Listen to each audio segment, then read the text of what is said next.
Welcome to the Eureka City Council meeting, January 16th, 2024. Happy New Year. It's nice to see you all, and we're glad you're all here. We'll open this meeting with the land acknowledgement.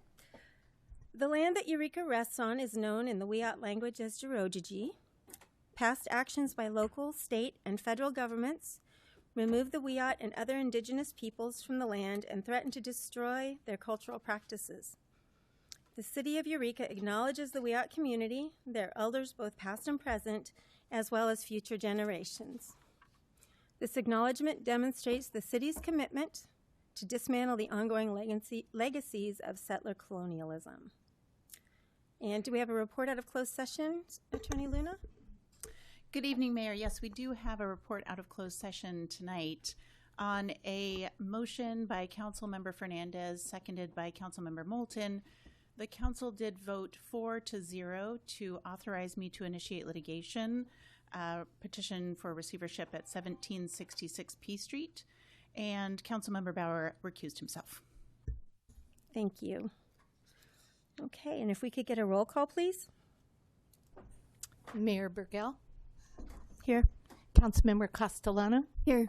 Councilmember Moulton. Here. Councilmember Fernandez. Here. Councilmember Bauer. Here. Councilmember Contreras Deloche. Here.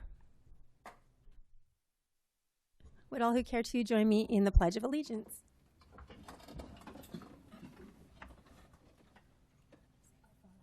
I pledge allegiance to the flag of the United States of America and to the republic for which it stands, one nation, under God, indivisible, with liberty and justice for all.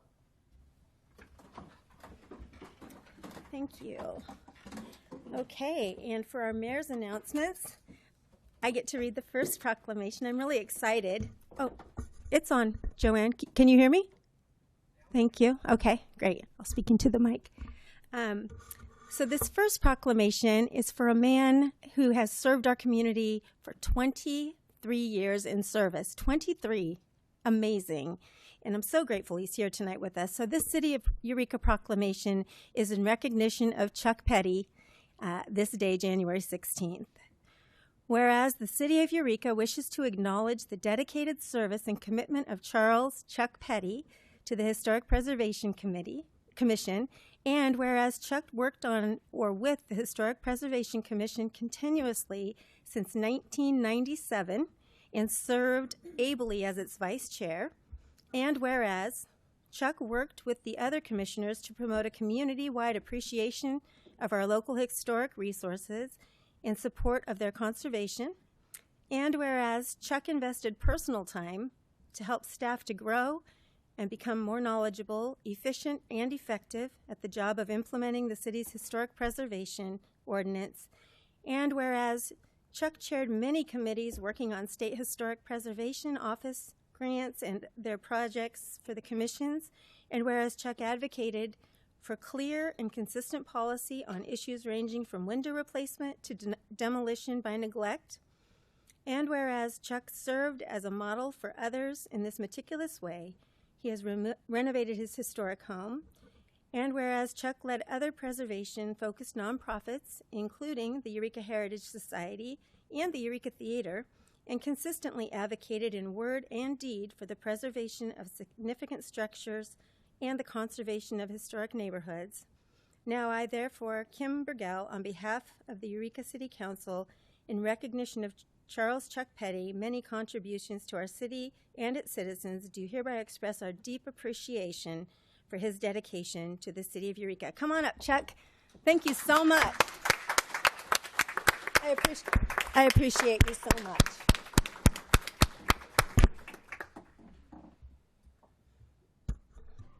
Thank you for this recognition. I just wanted to say a short little history of the Preservation Commission. In 1973, the Eureka Heritage Society was formed by a group of concerned citizens who were seeing a lot of demolition and a lot of historic structures and architecturally significant structures being demolished. Out of that came a survey of the 10,000 structures in Eureka, which resulted in this book called Eureka: An Architectural View, which was put out in 1987. The 1,600 structures in this book became the basis of the local Register of Historic Places, which is overseen by the Preservation Commission. And we've done a lot of good things in the last 28 years. I hope you continue to support the Preservation Commission as it moves forward. And one of the projects that I'd like you to take note of is the Certified Local Government grant we achieved about 10 years ago that resulted in the EurekaHistory.com website that the city administers that has history on all the structures in Eureka. And we're working on keeping that going in the future. And I thank you for this proclamation, and I hope preservation continues in the city.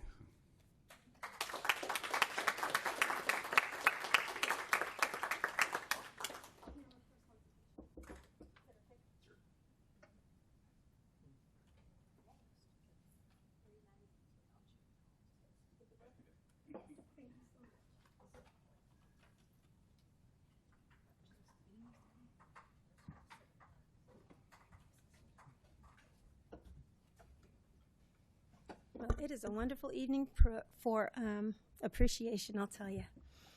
Our next proclamation is for, let me get it, make sure I get your name correct. Spencer T. Manson, USCG Aviation Survival Technician, 2nd class. If you want to come on up, sir. And Councilmember Bauer will be reading this proclamation. Thank you. This is a proclamation in recognition of Spencer T. Manson, U.S. Coast Guard Aviation Survival Technician, 2nd class. Whereas Aviation Survival Technician, 2nd class Manson is cited for heroism while participating in an aerial flight as a rescue swimmer aboard Coast Guard helicopter CG-6565 on June 19, 2021. The crew launched from sector Humboldt Bay in response to a distress signal from the sailing vessel Barlovento, 70 miles offshore from the California-Oregon border. The disabled 79-foot schooner had 6 persons on board, one with a broken arm and head injuries, and was taking on water in tropical storm force winds and 20-foot seas. And whereas fighting extreme headwinds to get to the scene, the air crew realized there was no way to deploy Aviation Survival Technician 2nd class Manson directly to the out-of-control vessel due to the powerful seas and winds. Aviation Survival Technician 2nd class Manson was instead hoisted 150 feet downwind of the Barlovento. As winds and swells drove the vessel past him at over 9 knots, he grabbed a line trailing from the stern and was immediately dragged into the wake. And whereas Manson then had to pull himself towards the boat hand over hand through the rushing waves for 8 minutes until his shredded gloves grasped the ship's stern rail. As the vessel pitched fore and aft, he was lifted clear out of the water, then slammed back into the sea multiple times before he was able to scramble aboard. And whereas the aircraft was low on fuel, he quickly prepared the injured sailor to enter the water, jumped overboard with her, and was hoisted aboard CG-6565. After transferring the patient aboard an ambulance ashore, Manson and the crew refueled and returned 100 miles to the now sinking vessel. Manson then devised an innovative sliding deployment technique that allowed him to hang just alongside the vessel and rescued each crew member moments after they jumped into the 49-degree water. And whereas Manson, powering through exhaustion, recovered 3 more survivors before helicopter CG-6524 arrived and copied the same technique to recover the last 2 crew members. And now, therefore, I, Scott Bauer, on behalf of Mayor Kim Burgell and the City Council, Eureka City Council, do hereby recognize Aviation Survival Technician 2nd class Spencer T. Manson's actions, skill, and heroism were instrumental in saving 6 lives, earning him the award of Distinguished Flying Cross Medal. His courage, judgment, and devotion to duty in the face of treacherous conditions are most heartily commended and are in keeping with the highest traditions of the United States Coast Guard.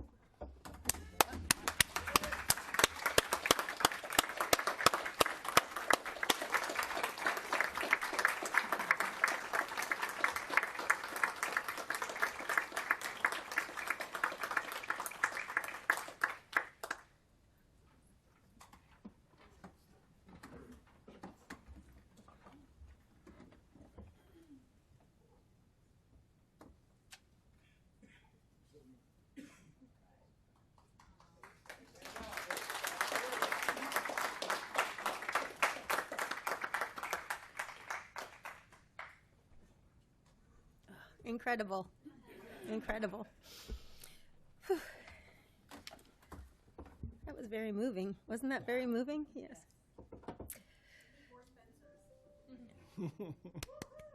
Okay.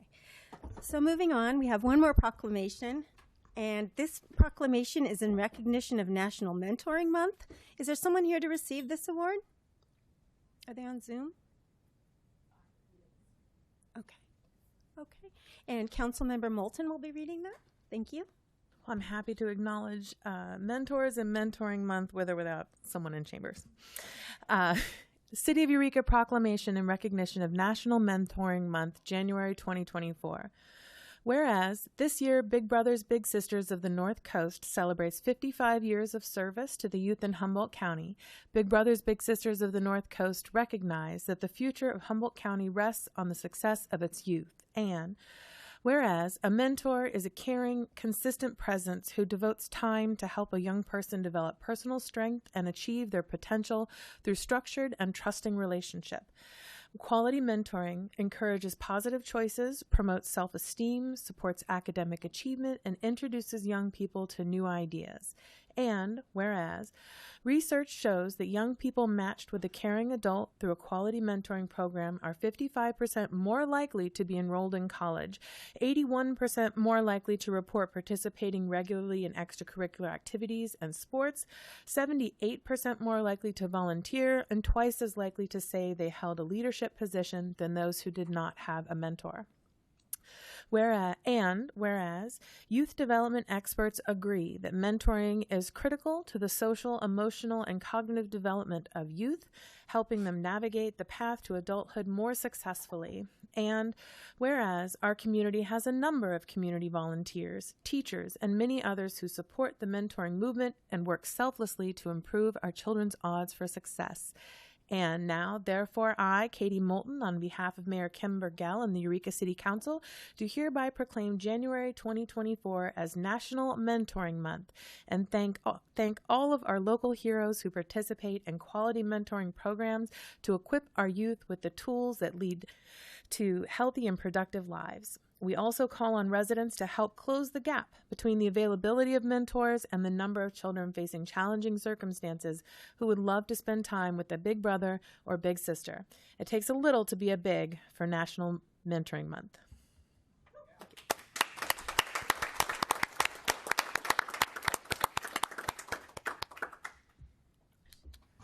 Great stuff. So now we're going to be moving on to presentations. And we'll have Sarah West come up.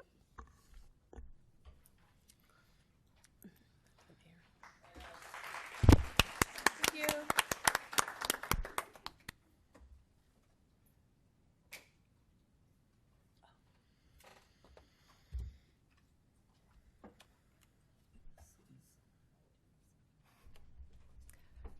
Good evening, Mayor and Council. I'm Sarah West, Economic Development Coordinator. I'm here tonight to present the awardees for the 2023 Eureka Home for the Holiday contest.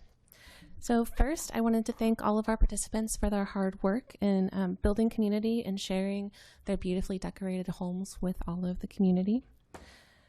Give a little bit of background, and then we'll get the particular awards to our winners.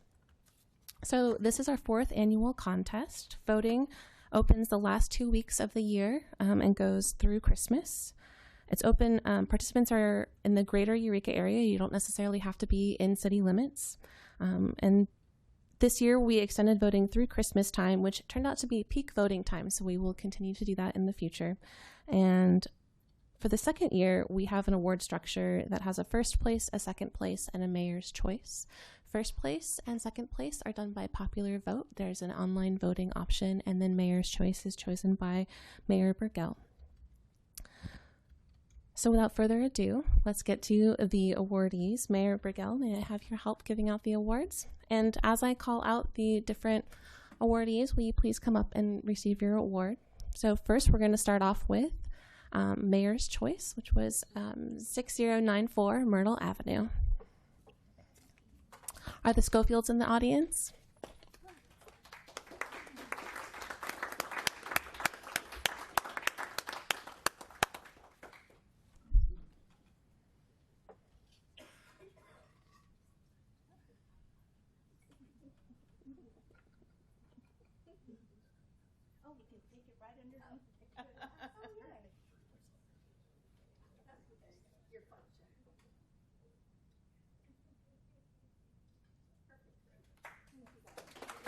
Congratulations. Okay, and next up we have second place, Leon Chalmers. Leon really went the extra mile and dressed up as Santa and had Santa out there every night greeting folks. Is Leon Chalmers in the audience? Okay, we will present his award to him later. In first place is 3815 Pennsylvania Avenue. I wanted to say a little bit about this one before they came up. This house has been on the podium pretty consistently the last couple of years, but has never made first place, and this is their first year getting first place. So congratulations to 3815 Pennsylvania.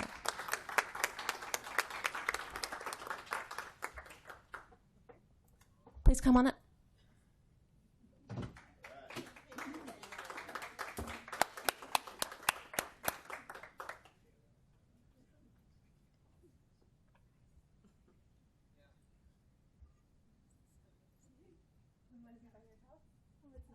Tune 2. I got one.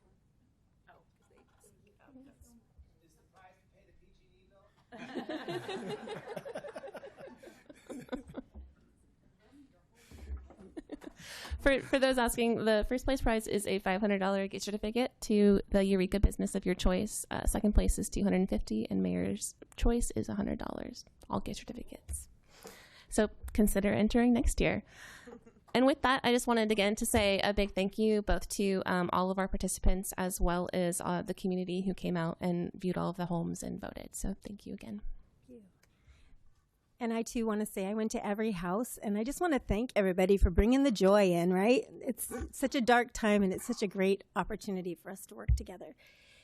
And with that, we will move on to... Thank you. Been off for a while. Let's see. So now we are going to move on to the public comment period. This is the time for members of the public who wish to be heard on matters that do not appear on the agenda. City Council's policy is to limit each speaker to 3 minutes.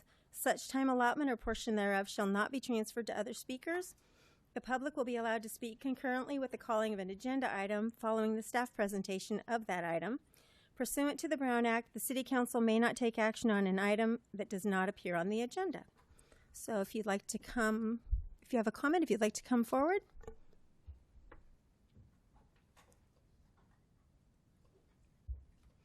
Welcome, Jessica. Thank you. I'd like to start by saying thank you to City Manager Miles Slattery, Mayor Kim Burgell, Councilmember Renee Contreras, and Chief of Police Brian Stevens for emailing me and calling me to make sure that I was okay. To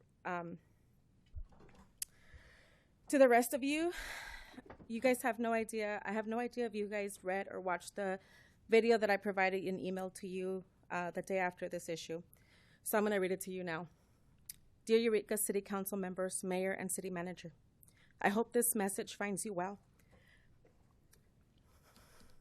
My name is Jessica Repholz, and I'm writing to you to bring to your attention a concerning incident that occurred on December 28th, 2023 at approximately 7:30 p.m. at the Eureka Bayshore Mall. As I was leaving the mall, stopped at a red light to turn left onto Broadway, I encountered a distressing situation. 2 men standing in the medium. Sorry, guys. There was 2 men standing at the medium, and one of them approached my car from behind. In response, I immediately panicked, ensuring that my car was locked. The individual attempted to get into my car by pulling on my passenger rear door. But since it was locked, he walked away, shouting to the other man, "It's locked." These were some of the most frightening moments of my life. Not knowing if this man was going to walk back, get something to attempt to get into my car again. In the wake of this incident, I promptly called 911 and drove home. I also attached a video of the recorded issue to you guys in the email. I bring this incident to your attention not only to share personal experience, but also to raise awareness about the safety concern of this community. I kindly ask each one of you to empathize with me the fear and vulnerability that I felt during those few seconds. In the event that this situation had taken a more dangerous turn, I would like you to consider who might have been held responsible for allowing these men to stand there and panhandle. The city? The mall? I believe it's crucial for our community leaders to be informed about such incidents to collectively work towards ensuring the safety and well-being of our residents. Your attention to this matter is highly appreciated. Thank you for your time. Now, to the rest of you city council members, including Mario, I am disheartened by the lack of response of your acknowledgement. Mario, you are my representative. I expected to hear from you, but your silence left me even more disappointed in you. I implore you and the other council members who did not respond to do better, or at very least convey a sense of concern and community for the safety of this community. My plea is simple. Please build us a safer Eureka, or make space for someone who can. Thank you for being here, Jessica. So, friends, because it can make people uncomfortable, we really prefer that we don't do any hand clapping or hooting and hollering or anything like that during this time. You can always do this is great, or maybe talk to someone after public comment and congratulate them or empathize with them. I appreciate that. Come on up. What I have to say is largely a follow-up what she has to say. Okay, my name is Jeff Harris. I'm at 15 East Myrtle Avenue, and I've noticed a similar pattern of behavior at the restaurants and waterfront. In fact, someone was asking for tobacco, said, "This is our park, don't give them anything, it's going to beat me up." Okay, I talked to a waitress at Adele's. She said people were breaking into cars up there. Reminds me of a story of Mill and the Floss, where a young lady was giving offerings to people, transients, and they were a lot less friendly to her after the offering than before. So anyway, I wrote a little something about this, which I mean you continue on another day. To put it mildly, the homeless do not add value to a community settlement. They make it less. Moreover, they make everything in the vicinity worthless. There are good reasons why they are homeless, and set apart from every liaison connection of society, whether that be educational, vocational, or interpersonal, as well as domestic. Their inclinations and patterns of behavior are consistent and thus predictable. Almost without exception, they cannot take care of themselves, cannot get along with anyone, and cannot relate to reality. Their first move when they enter any location is create a terrible mess. Next, they vandalize and set fires. They steal, do hard drugs, harass passersby impatiently, demanding drugs, money, sometimes food, etc. If their demands are not immediately met, many of them become belligerent, and at times assault people. Knifings are frequent. Another particular detail I was told by a server at the sandwich and soup shop on Myrtle Avenue is that on average every 3 days, a bum will bust out a window downtown, along the 101 Broadway corridor especially. Many of them are hardcore intravenous drug abusers and scatter used needles about, presenting a risk of serious infection to anyone who has the misfortune to come upon them. Note in the below article, language nearly identical to that expression my thoughts is printed from Sacramento, California. Sacramento's homeless, drug-addicted, mentally ill, criminally vagrant population have clearly shown they can't govern or take care of themselves. They've been allowed to camp, squat, and roam unrestrained in the Sacramento region. They're disrupting daily business life in Sacramento's downtown, as well as the residential neighborhoods in and around the city. And city officials and the mayor have done little to prevent and stop this. The article we referenced, the Sacramento homeless crisis has caused erosion of everyday life. City is collapsing to chaos. I continue. Yes, it is exactly correct. I call them out as wandering, drug-addicted, criminal vagrants, much as the article reported in the article, many of whom are insane. Other features include the racket they make and the reek they raise. Okay, continue, next page. The article continues. The daily harassment led Sacramento County District Attorney Tien Ho to file a lawsuit against the city of Sacramento in September for failing to abate the homeless crisis in the capital city. DA Ho said Sacramento's homeless crisis has exploded by more than 250% in just 7 years.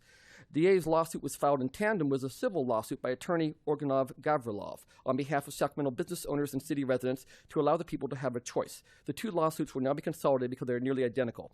Both Da Ho and attorney Gavrilov said the city had created a public nuisance by allowing homeless camps to spread into residential neighborhoods and for failing to clear sidewalks and areas around public buildings. I'll continue this later. Thank you. Thanks for being here. Hi, Joanne. Hello, can everybody hear me? Yes, welcome. Okay. My name's Joanne McGarry. I do live in Arcata, but I was fortunate one to be the last passenger and the only passenger on the Virgin Voyage of the Redwood Coast bus that left at 10 o'clock this morning and headed down to Ukiah. And then we got back on the bus 20 minutes later and came back home. And at 5:33, I got off the bus and was interviewed by somebody from a online publication called Daily Yonder. So look for that article about this new bus service here. So that was great, and it was a great trip. It cost me all of $2, but I spent $100, half of it at the Peg House and half of it at JCPenney in Ukiah, buying myself a half-off snow jacket.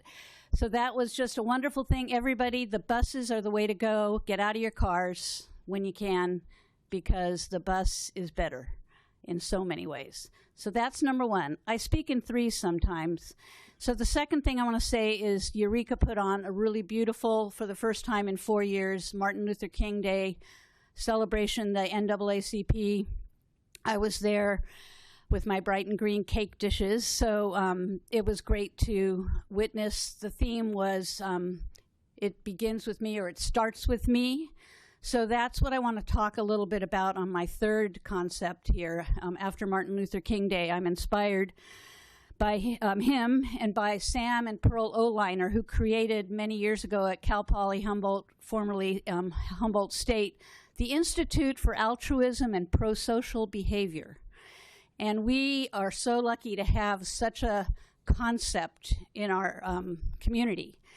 And this book, The Altruistic Personality, talks about back in the World War II and prior to that in the Holocaust, those who were the rescuers versus those who were the bystanders. And the rescuers were the people who took great risk and had great moral courage to do what needed to be done for justice and peace and the salvation of a people who were oppressed and suffering horribly. So this was many, many years ago. But this concept of the bystander is something that really resonates with me. And I personally am trying my darndest to not be a bystander in the current reality and horror of what's happening in the Middle East. And I am working with the new renewed Peace and Justice Coalition to get a ceasefire resolution passed in as many places as possible in our region. So I just wanted to let you know to look for something about that in the future. Peace and justice for all. It starts with me, and it can start with you. Thank you. Thanks, Joanne. Thanks for being here. Come on up. Welcome. It's nice to see you. Nice to see you as well. My name's Topher Reynolds, and I want to take this opportunity to invite everyone to Humboldt Marble Weekend on February 10th and 11th at the Warfinger Building. After a 3-year hiatus, I'm excited to bring this event back for a 4th year. We'll have 34 marble artists coming in from 14 different states to what has become one of the largest and most popular marble events on the planet. With the help of our sponsors and partners, the Eureka Lodging Alliance, the Clark Museum, Eureka Oxygen, and Glasshouse Arcata, I hope to continue to grow the show into an event that will have a positive impact on a community and local businesses during what is otherwise a slow period of time. As I'm fond of saying, marbles may change the world, I'm now adding the statement, I'm starting with Eureka. Thank you for your time. I hope to see many of you at the event, and for more information, you can find it at www.humboldtmarbleweekend.com. Thank you. Thank you for being here. Do we have anybody else in the audience that would care to speak in public comment? Seeing no one, we will bring it over to Zoom. Is there anybody on Zoom tonight? Oh, I can't see them. Okay. Do you see anyone that wants to comment? Hi, my name is Sherry Wu. Can I comment? Yes, you may. Okay, thank you. I would just like it if we could pull consent item F4. That will be happening. Thank you. Mm-hmm. Anyone else? Okay. Seeing no one, we'll move on to our public hearing for this evening. And we will invite up Senior Planner Castellano. Is she on Zoom?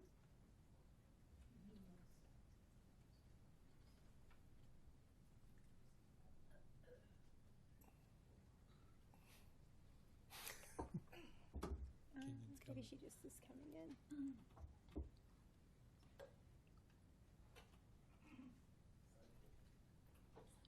She's right there.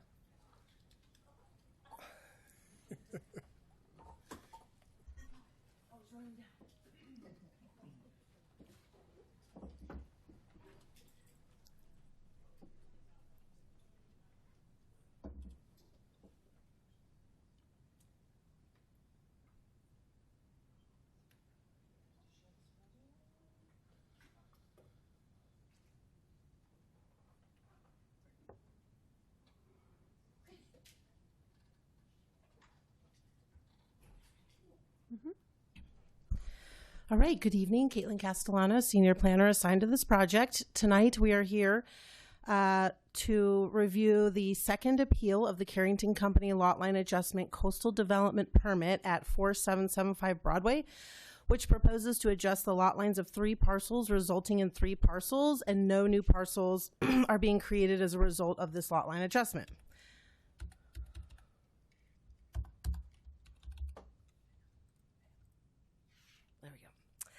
Here's a bird's eye view showing the project site in the context of the city limits. The site is located in the southernmost portion of the city. Zooming in, the property is located on the east side of Broadway and Highway 101, north of Herrick Avenue. A large majority of the property is located in the coastal zone. You can see a blue line up here in the upper right-hand corner. That represents the inland extent. So most of the property is in the coastal zone, a small portion in the inland zone. The property abuts the county's jurisdiction on several sides, as seen by the yellow shading.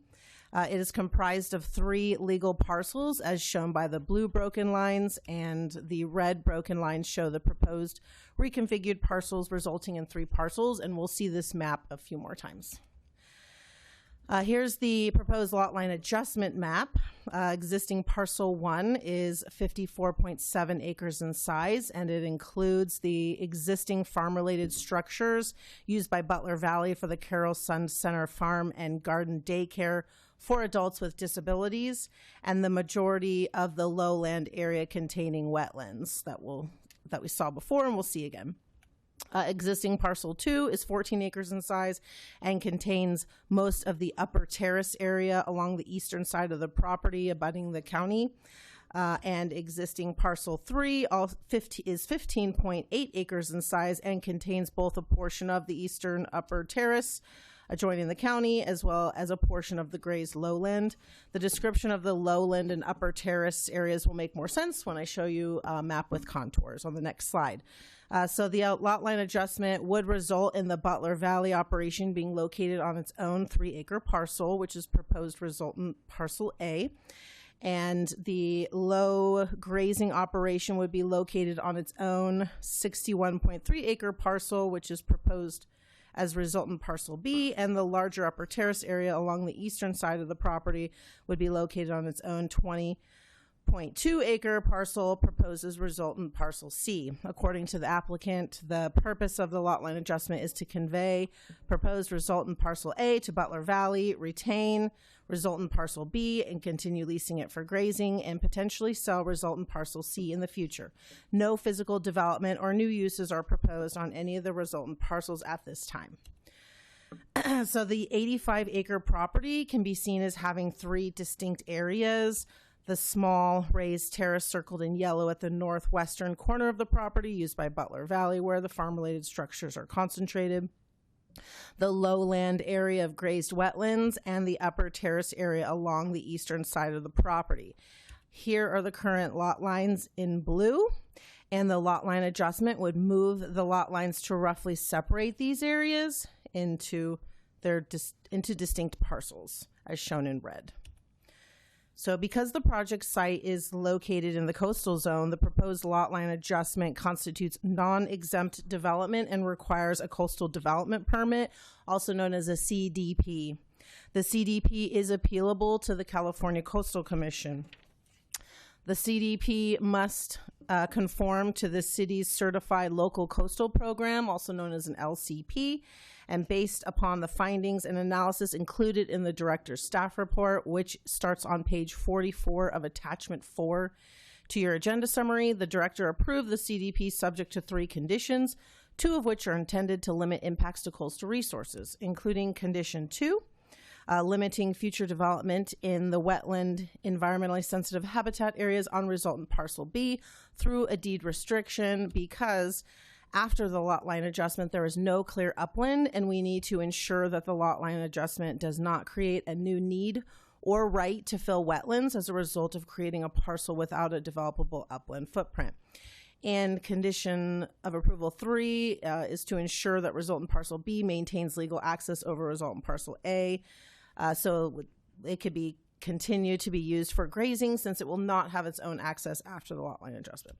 The third condition is condition 1, alerts the applicant of the need for the proposed lot line adjustment to be, need for the lot line adjustment, to be approved prior to the CDP becoming effective, which also means that the lot line adjustment that was approved at the Planning Commission in December, but not included in the CDP appeal, cannot be recorded until the CDP is approved and effective.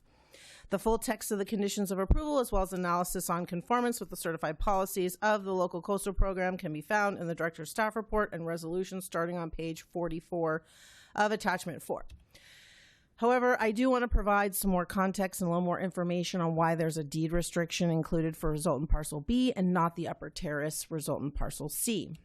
Under existing conditions, existing parcel 1 includes both the majority of the grazed lowlands and an upland cluster of buildings at the northwestern corner of the property, which are being used by Butler Valley.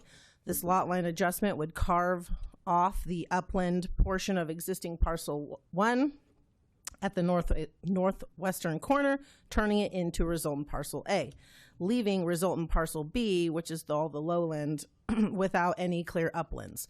No wetland delineation has been submitted as part of this application, but the National Wetlands Inventory mapping shows most of resultant parcel B is wetland, so it cannot be assumed that resultant parcel B would have an upland footprint that could be accessed and developed without filling a wetland.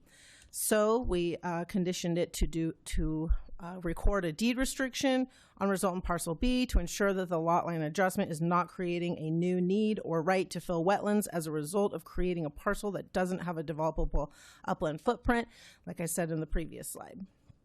Because the lot line adjustment is creating this potential local coastal program consistency issue on resultant parcel B, the wetland parcel, a condition is necessary to ensure that the lot line adjustment does not result in new wetland fill that could have been avoided by not doing the lot line adjustment. In contrast, resultant parcel C, which covers the eastern terrace, is larger than the existing parcel 2 that it replaces. So the lot line adjustment isn't creating any new issues or inconsistencies with the developability of the eastern terrace that must be addressed by a condition of approval. The lot line adjustment consolidates the upland terrace to one parcel and the lowland all to one parcel, and then allows the conveyance of parcel A to Butler Valley. So the director approved the coastal development permit at a director's hearing on November 13th. 18 community members were present, including the applicant and their agent. 9 spoke and 9 appeals were received regarding the city's noticing procedure and use of Zoom only to conduct the director's hearing, and the lot line adjustment not being in accordance with the certified local coastal program. The Planning Commission staff report in attachment 4 provides a general rundown of the applicant's contentions and staff's responses. The Planning Commission sustained the director's approval by a 2-1 vote, with 1 recusal and 1 absent on December 13th. 6 community members spoke and 4 appeals have been received. Concerns to previously expressed concerns were generally the same, and the new concerns were the use of an exemption from CEQA and future traffic and safety impacts near Pine Hill Elementary and impacts to views that would result if the upper terrace, which is resultant parcel C, is developed in the future. Full text of the Planning Commission level appeals is included in attachment 3 of your agenda summary, and analysis of the appellant's contentions are in your agenda summary. So tonight, City Council may sustain, modify, or overrule the Planning Commission level decision on appeal. Again, the standard of review is how the lot line adjustment and resulting parcels conform with the policies of the Certified Local Coastal Program, and staff believes the findings can be made to approve with the conditions previously described.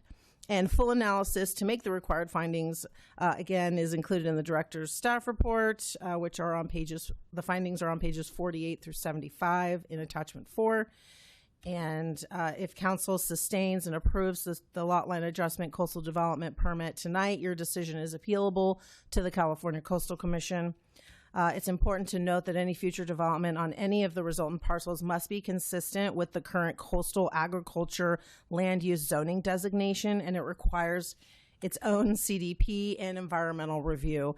And no new uses or physical development is authorized by this lot line adjustment CDP. Therefore, the Class 5 exemption from CEQA is appropriate.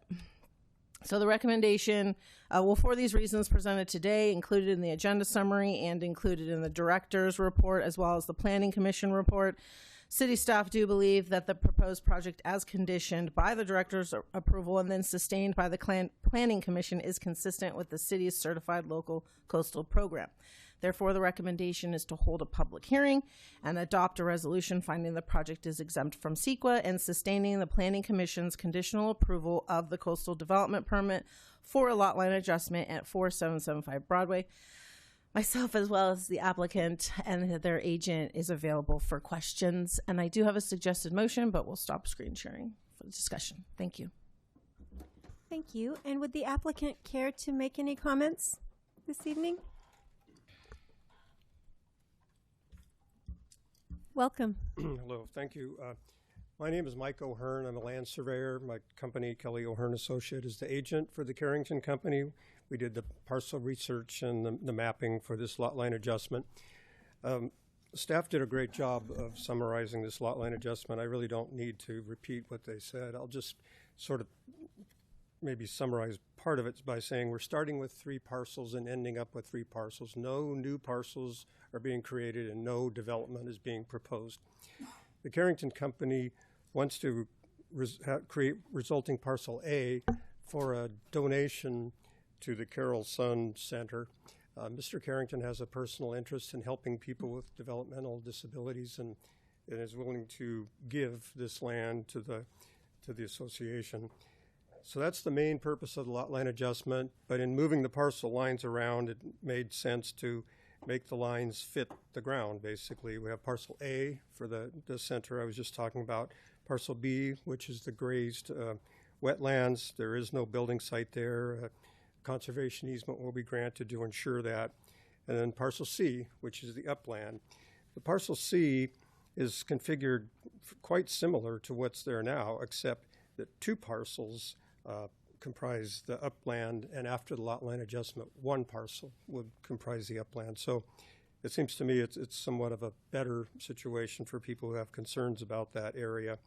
And if there is a future development, that would have to go through full permitting, full analysis, full CEQA analysis. And I think that's the time to be concerned about traffic and such. The lot line adjustment itself has no impact on traffic. So I'd like to answer any questions you might have and ask that you follow the approval of the Planning Commission and uphold the project. Thank you for being here. So do we have any questions for Senior Planner Castellano or this gentleman? Councilmember Castellano. Thank you. And thank you both for being here. Thank you for the report. I'm sure you're aware we received quite a few emails and comments, and of course read the appeals. Many of those expressed concerns about potential future developments. As the lot lines are now, there could still be potential future developments on the sites, correct? For the upper area, there are actually portions of 2 parcels that include that area, so there could be 2 people coming in for development projects on the 2 parcels. Great.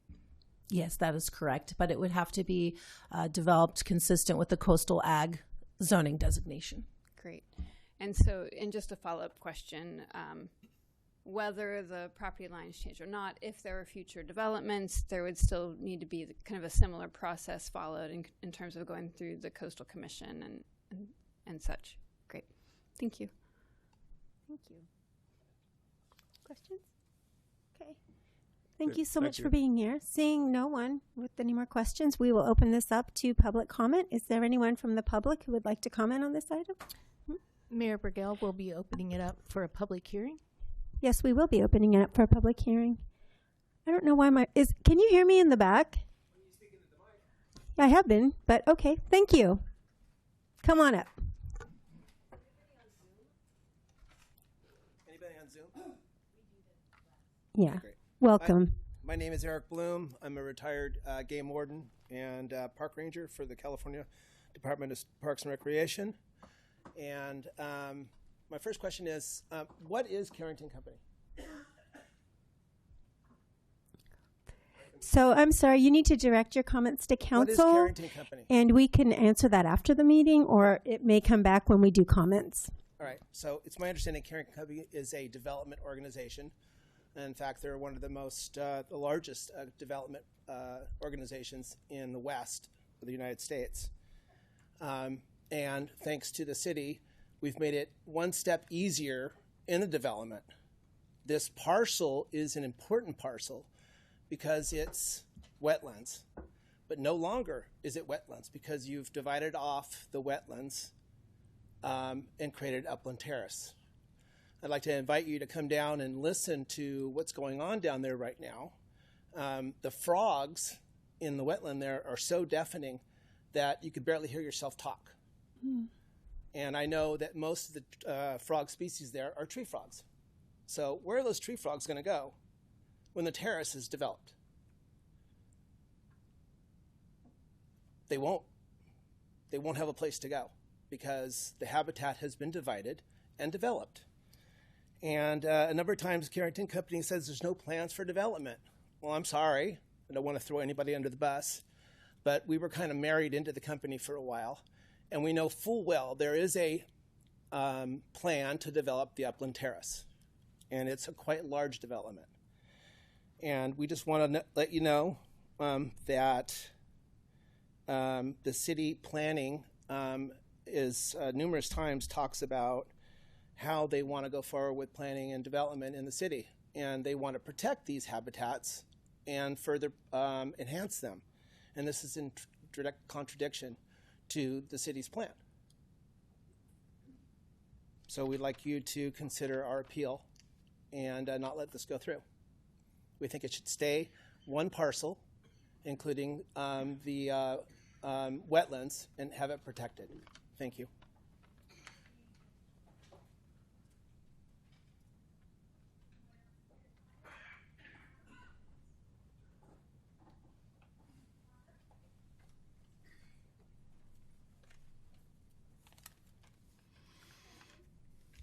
Thank you. Hello.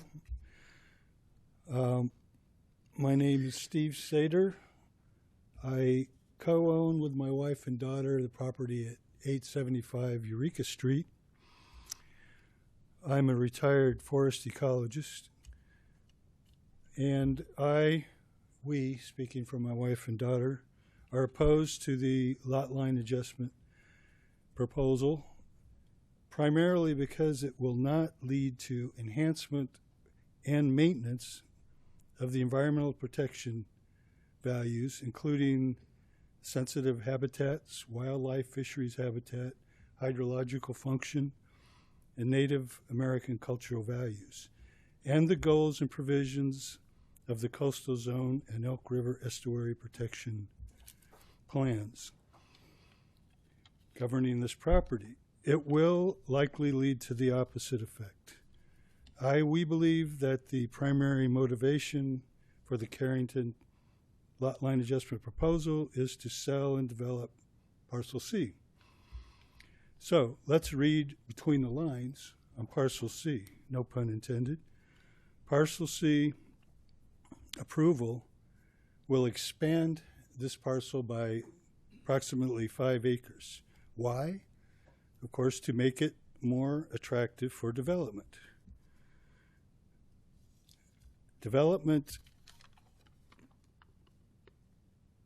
and the impervious surfaces that will result on this parcel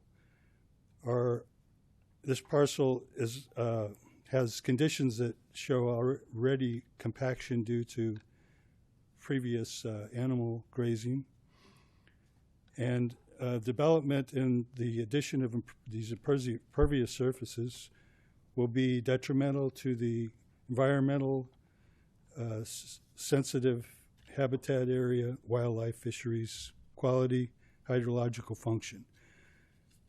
There are no development plans in the lot line adjustment, but it's first step to the future development and opens Pandora's box of various traffic issues and congestion and other issues that will arise.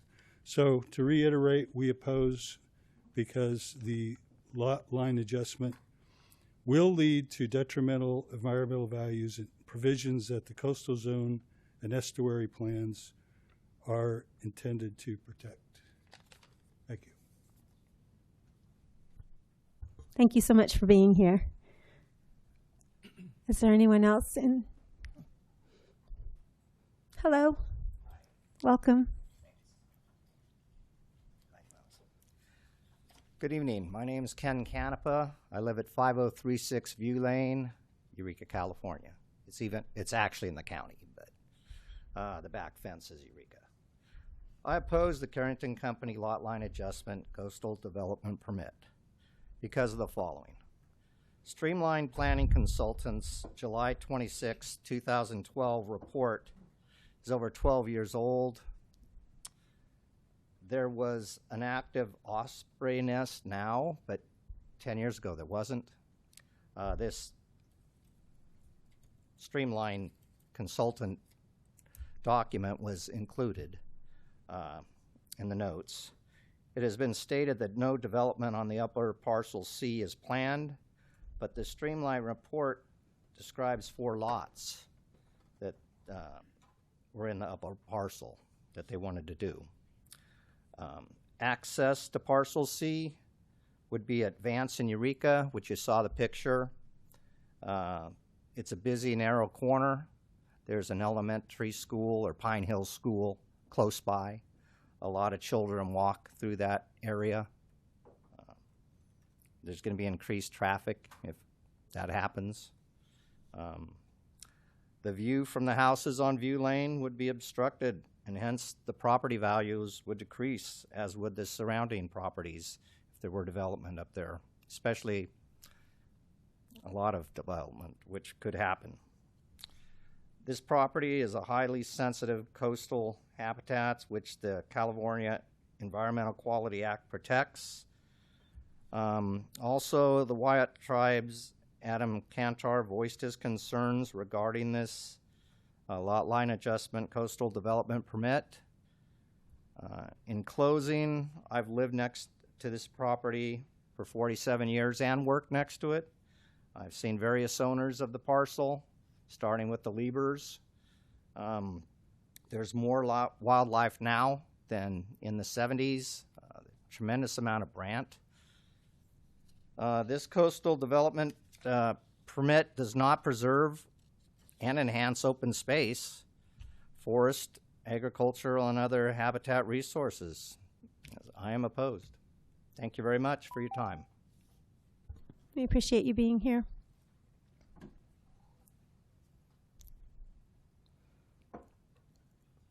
Is there anyone else that would like to speak that's here tonight in the audience?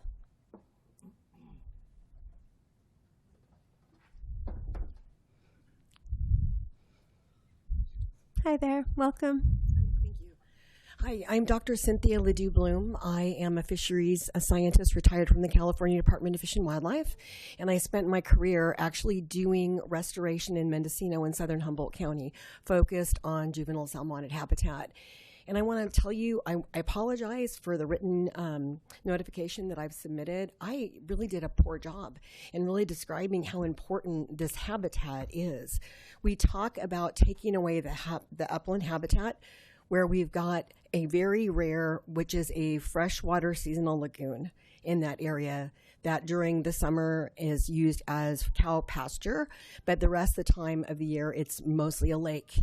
And that lake is hydrologically connected to the Eel River through the watershed that runs through my property back along the Carrington property and into Elk River. And then the other part is when we closed escrow on our house in 2020, part of it was actually called for marbled murrelet habitat. So this habitat is super unique, and there's not very much of it left in all of northern coastal California. And with all of the money that we're investing right now into salmonid habitat, that lake creates so much food for juvenile salmonids. And if we just actually connected it a little more hydrologically or hypereically, I actually think it would be doing that with sea surface rise anywhere in the future. That this upland property, if it was developed in the future, is going to be adding erosion and various amounts of contaminants through that and in there. And so I want to apologize for not doing a great job at really conveying how important this habitat is. And I commend the Carrington Corporation for wanting to develop that parcel A and giving it away to the Butler Valley. I think that's a wonderful thing. I think Francis and Carol Carrington do wonderful things in their with their company. But this idea of breaking up B is just not a good idea. And it's not a good idea for an environmental reason, especially of its conductivity to the Elk River and all the money that we've already spent as a community restoring the Elk River. This piece of property, B, should be left alone in one big piece. And I actually would hope at some point maybe the Wiyot tribe would look at it as a large-scale restoration project.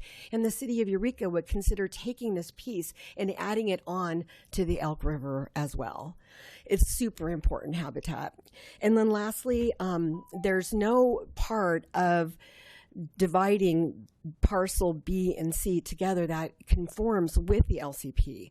You know, we talk about enhancing watersheds, we talk about green belts, we talk about growing infrastructure in the city of Eureka in bullets 2 and 3. And this completely goes against both of those LCPs. So I am just asking you to please consider modifying this and actually keeping parcel A as written, but actually looking at parcel C and B and making it B. Thank you. Thank you so much. Okay. Last call from the audience. Hi there. Welcome. My name's Nina Richland. You can pull that down if it's easier. Okay. I have a short one. And I oppose also. I do agree that you're going to do development. And the impact of cars is really intense already now. And the safety of the kids. And the property value is definitely going to go down. So anyway, so I'm opposing it also. Thank you. Okay. All right. So we're going to go to... Oh, go ahead. Come on up. Hi, and welcome. Hi, my name is Devon Pastore. My property borders Carrington's in the very back and Herrick Avenue in front. I think the majority of us surrounding Carrington's property will tell you the same thing about the wildlife. I mean, in my backyard, I have deer, I have skunks. I'm okay with skunks. I have raccoons and everything. And I hear the frogs from my dad's property. And will that exist if this property is split? So that, and we know that there's, I'm assuming Carrington's going to go in and do a subdivision or whoever he sells it to. If you guys, any of you familiar with Herrick? Because Herrick Avenue is a disaster if you ever travel on it. If you're familiar with, I'd invite you all to take a ride up there maybe and go to Pine Hill School. Turn left on Herrick after you leave the freeway, and you'll see Pine Hill School. A block past that, 2 blocks past that is where the right-of-way is going to be for this subdivision or whatever's going to go in there. But it's 2 blocks from the school. We can't even get through there now with the children, with the buses loading and unloading. It's just, and the children are important. I think that's number one, is their safety. I'm not an engineer, but I feel I have a good deal of common sense. And all I see in the future are problems with this proposal and the habitat. If you've never been fortunate enough, which I'm blessed to have a backyard where you see deer and their babies and everything, I hate to see this disappear. Anyway, I thank you guys for your time. Thank you for being here.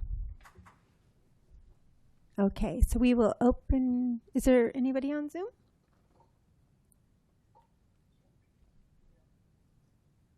No?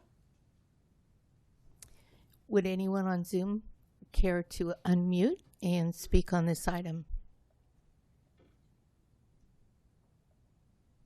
Seeing no one. Okay, so hearing no one. I would like to speak. Sorry, are we supposed to sign in officially somewhere? No, you're no, great, that's fine. Adam. Please go ahead. Well, thank you, council. Also opposing this lot line adjustment, and many of the concerns and observations that the folks have spoken already. That this is just an exceptional habitat. I kind of see it as the gateway, to Eureka when you're coming into Eureka, and you see this really diverse wetland complex, with vegetation mosaic, different vegetation patterns in a very small area. And then, parcel C, the upland area, coastal terraces are really one of the most beautiful and the most, rare undeveloped habitat types in the state because they're such an exceptional, both biologically and good to develop.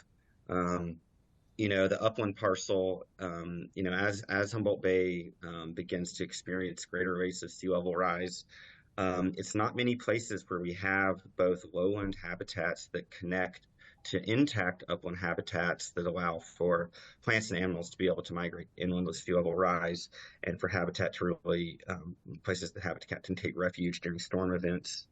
And then just all the ESHA sites, the environmentally sensitive habitat areas. I do think it's a violation of the Eureka LCP, and the Section 6A should be upheld to protect wetlands and habitat values, and to reduce development pressure specifically on ag, forest, and natural resources lands. This is the textbook example of a natural resources lands. And then, of course, assuming leadership role over water quality, a lot of the folks that spoke already talk about, how development in the hard pack will most likely contribute to increased non-point source pollution and runoff into our wetlands lower down the hill. And, I totally understand it makes sense to pull out the Carroll Sun Center and all the good work there. But I really think that this exceptional upland that has many culturally important plant species, habitats, azalea scrub, you see open growing, red huckleberry and hazelnut, and not many places you can still see these coastal prairie scrub ecotones right on the Eureka Terrace. So I would just urge the council to vote no on this and really think about the implications of pulling out Parcel C and that would have on the environment. Thank you. Thank you, Adam. Do you see anyone else? Or hear anyone else? Is there anyone else on Zoom who would like to speak? If so, please raise your hand or unmute.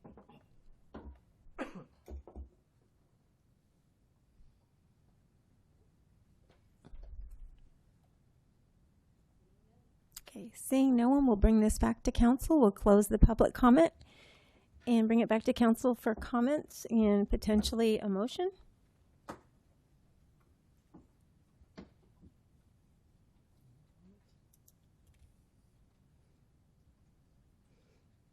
Are there any comments? Oh, do you want to go first? Or? Yeah. Councilmember Bauer. Thank you. This is for is it principal planner, senior planner, senior planner. Sorry, Caitlin. On the page 75 of the attachment 4, there's I believe that's parcel C. It's showing, right? Is that right? I already got the parcels. Parcel A, B. B is the large one. C is the terrace parcel. Of the resultant parcels, yes. Okay. Yes. And it shows ESHA buffers of 100 feet. Can you explain, is development allowed in those ESHA buffers? So you're talking about the wetland delineation report that was attached? Yes. Yeah. So we had that in our city records from before when they contemplated doing a subdivision up here. And the reason why we included it was to show that they had done a wetland delineation and that there were at least some upland areas outside of the 100-foot buffer from a wetland. And by all means, if it was to, I want to do this caveat, if it's to give if it was ever to get developed in the future, a new wetland delineation would certainly be required. But no, under the coastal regs, you're supposed to have a 100-foot buffer unless you can demonstrate based on evidence that a smaller buffer would be appropriate and still protect the resource. So the 100 is standard unless you can prove that a reduced buffer would be sufficient to protect the resources. Okay, thank you. Councilmember Castellano, did you have your hand up? Sure. I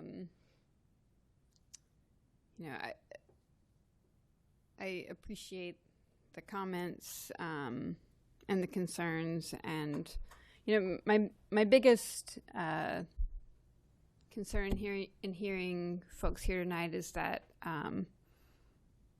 we're kind of the fight's being fought in the wrong ring. If that makes sense, right now, right here, we're looking at the lot line adjustments. I do think that the Coastal Commission will take your concerns very seriously and will, look at, we are not situated here tonight to do this kind of environmental analysis in terms of only looking at the lot line adjustments. I do,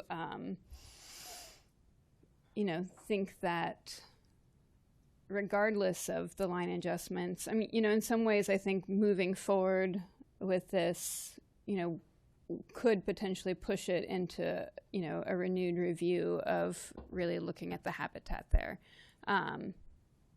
In terms of the actual lot line adjustments, I don't think that the environmental concerns are going to change regardless of where the lines are drawn. That being said, I understand the care for the habitat that's needed. Those are my thoughts right now. Thank you. Councilmember Moulton. You're welcome. Just to comment that there is one definite outcome of this, or one stated potential outcome, which would be the good of giving over the parcel to the is it a charity? Is it a nonprofit?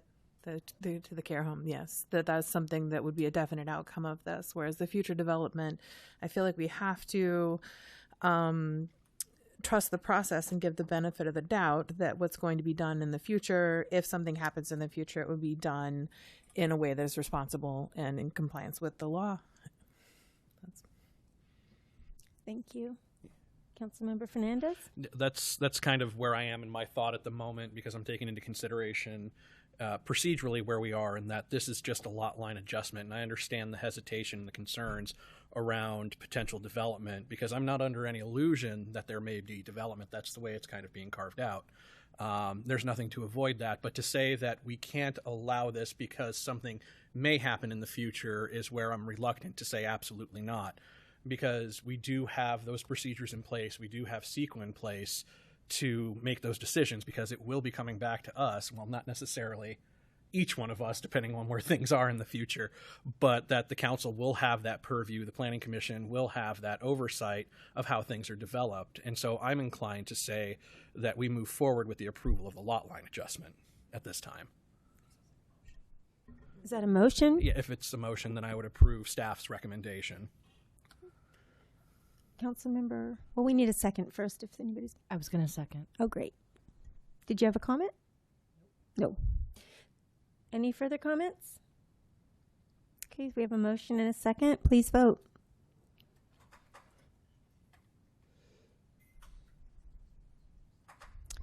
Unanimous yes vote. Motion carries. Thank you, everyone, for being here. So, where's my vote? Okay. Oh, record. And now we will be moving forward with the consent calendar.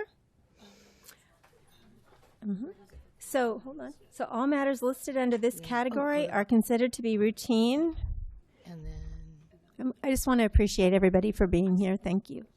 Will be routine.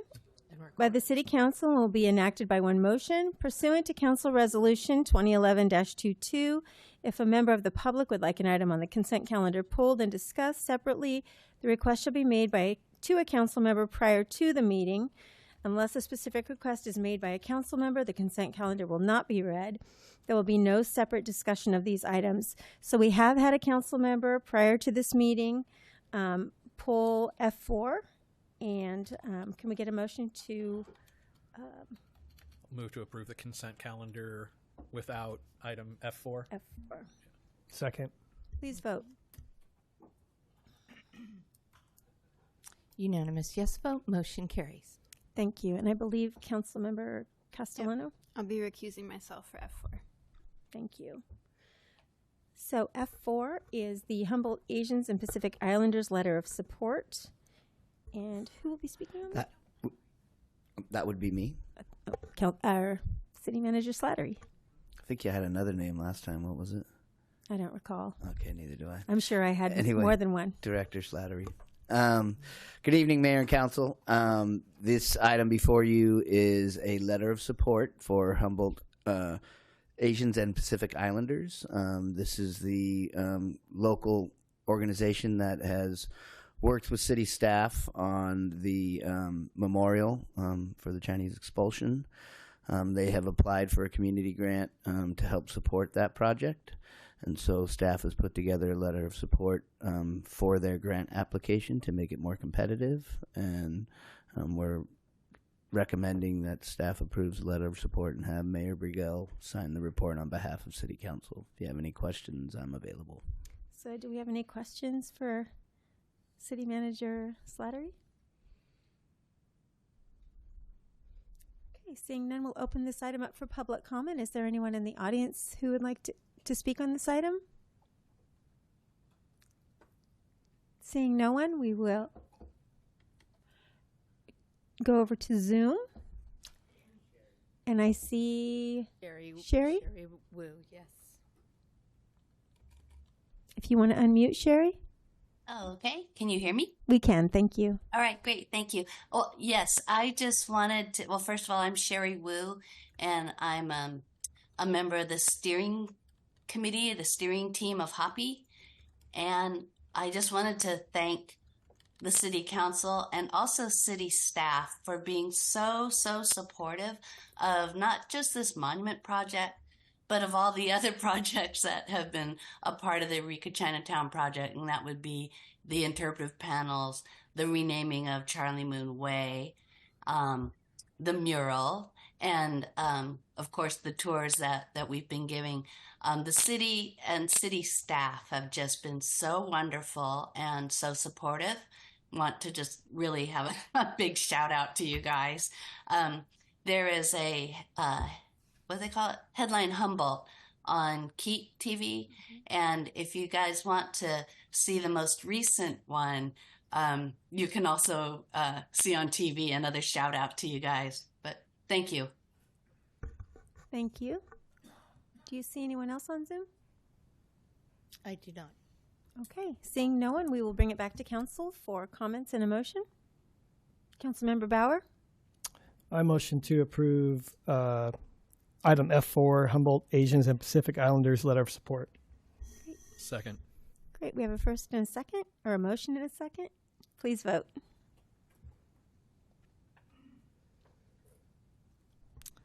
Four yes votes. Councilmember Castellano absent. Motion carries. Thank you. And would someone be willing to grab? Yeah, thank you.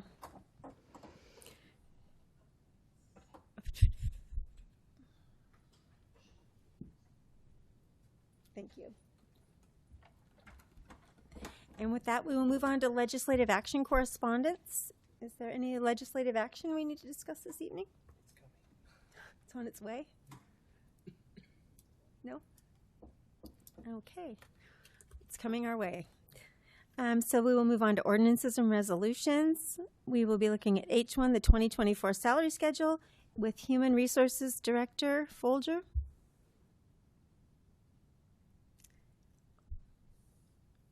I can see him on Zoom. Director IT Folger? will need to allow. There he goes. Thank you. There. Sorry, it wasn't allowing me to unmute myself or speak in my video, but thank you for Welcome. whoever resolved that. I'd love to be up there with you all, but I am fighting off a cough right now, and I figured you'd probably rather have me down here in my office than sitting there next to Shannon and the assistant city manager. So if I need We to do mute myself, appreciate please that. forgive me. Yeah, we do appreciate that. Good evening, Mayor and Council. Before you, we have our the city's 2024 salary schedule. This is a routine item, but it is something that must be approved each year. And this year we have several changes that are going into effect at the beginning of this year, January 1st, 2024. So the city's salary schedule is routinely updated and approved by council as required by CalPERS regulations. When the salary schedule contains changes to executive salaries, it's a requirement that those changes are reported orally. The changes to the salary schedule reflect routine changes to the city's class and comp plan, including the establishment of new classifications and pay rates, minimum wage adjustments, and previously negotiated and approved salary increases that went into effect on January 1st of this year and will be applied to salary ranges for all permanent classifications, including the salaries for the following executive positions. And this is where I'll read those executive positions out. So the first is city manager, which is going from our grade codes of 303 to 313. Assistant city manager, which is going from grade code of 263 to 273.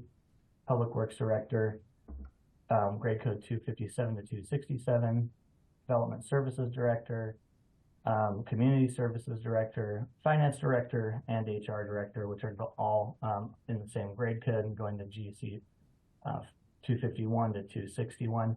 That reflects the 5% salary increase that is being applied across the board to all positions that have not received an independent market rate adjustment during the term of the current contracts that we're in.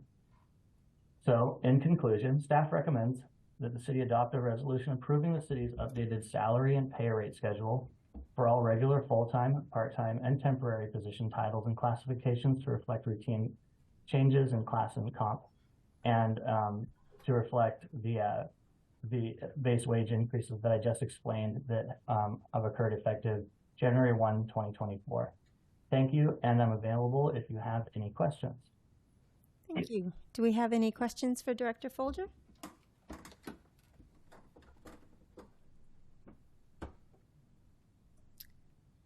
Seeing none, we will open this item up for public comment. Would anyone care to comment on this item?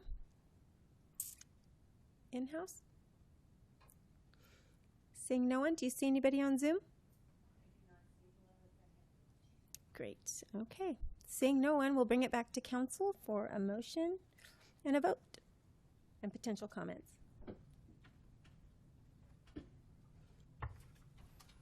Councilmember Castellano. Sure. Thank you, Director Folger, for bringing this forward and for, I know it took some work. One of the things I really appreciate is, the attending to our employees that were at the lower levels of the payment tier, and I do still have, I just want to say, I'm glad to see that we've made some adjustments, but I do, its cost of living has increased. I just still have concerns of, that there are employees making less than $18 an hour starting. So that's something I would like to see us address more as we move forward. It's hard to pay rent and and save, and I mean, for sure people aren't saving if they're not making $18 an hour. I understand the technicalities of incremental adjustments, and I know that we're continuing, and I know that you've been doing a really great job, and considering that, I just want to say I think we need to keep it at the forefront of our attention as we move forward. And with that, I will make a motion to adopt a resolution of the City Council approving the city's salary and pay rate schedule for all regular full-time, regular part-time, and temporary position titles and classifications reflecting salary adjustments for various positions and establishing pay rates for new classifications. Second. Great. We have a motion and a second. Please vote. Unanimous yes vote. Motion carries. Thank you. Thank you all very much. Thank you, Director Folger. And thank you for your consideration. Moving on, H2, Eureka Police Department Equipment Ordinance. That will be Chief Stevens. Are you going to take that one? I'll take that one. Manager Slattery? So yes, this is the same ordinance that was brought to council last time. Once again, this is an inventory of the equipment that Eureka Police Department uses, not only the personal equipment that's owned by the city, but also any equipment that they work as a part of partnerships with the county or other agencies. Nothing's changed since the last time we introduced it last time, and we're asking council to adopt it this time. Basic gist is it gives the list of equipment that's being used. If they have to purchase more of that equipment, they come back to council. If they want to add something to the list, they have to come back to council. So if there's any questions, myself or Chief Stevens will do our best to answer them. But with that, we're just looking to adopt what was introduced at the last meeting. Thank you. Do we have any questions for City Manager Slattery? No? So we will open this item up for public comment. Is there anyone from the public who'd like to comment on this item? Do you see anybody on Zoom? I do not see any hands raised. Great. Seeing no one, we'll close the public comment and bring it back to council for a motion and a vote or discussion. Councilmember Fernandez? Much to what Councilmember Moulton had said when we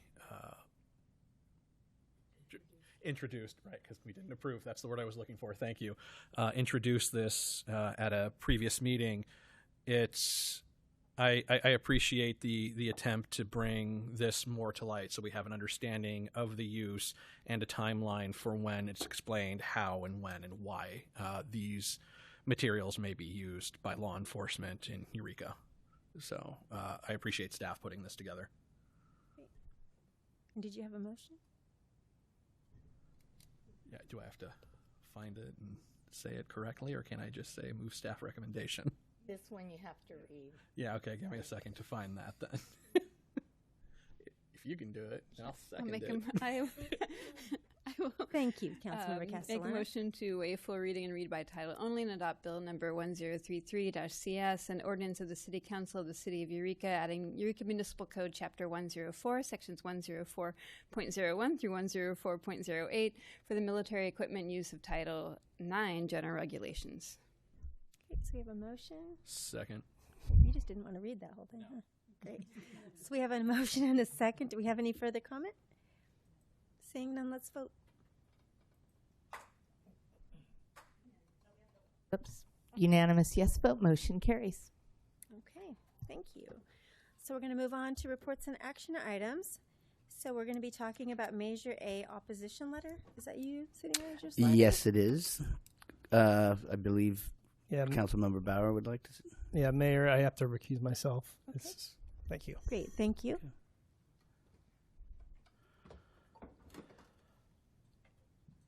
So this item was brought by a council member at the last council meeting as an urgency item for legislative action.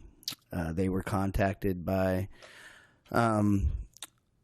opponents of Measure A to see whether or not council would consider this. Council had staff bring it back so that it could have more discussion prior to the consideration. And so since then, I have received a lot of communication between both proponents and opponents of Measure A.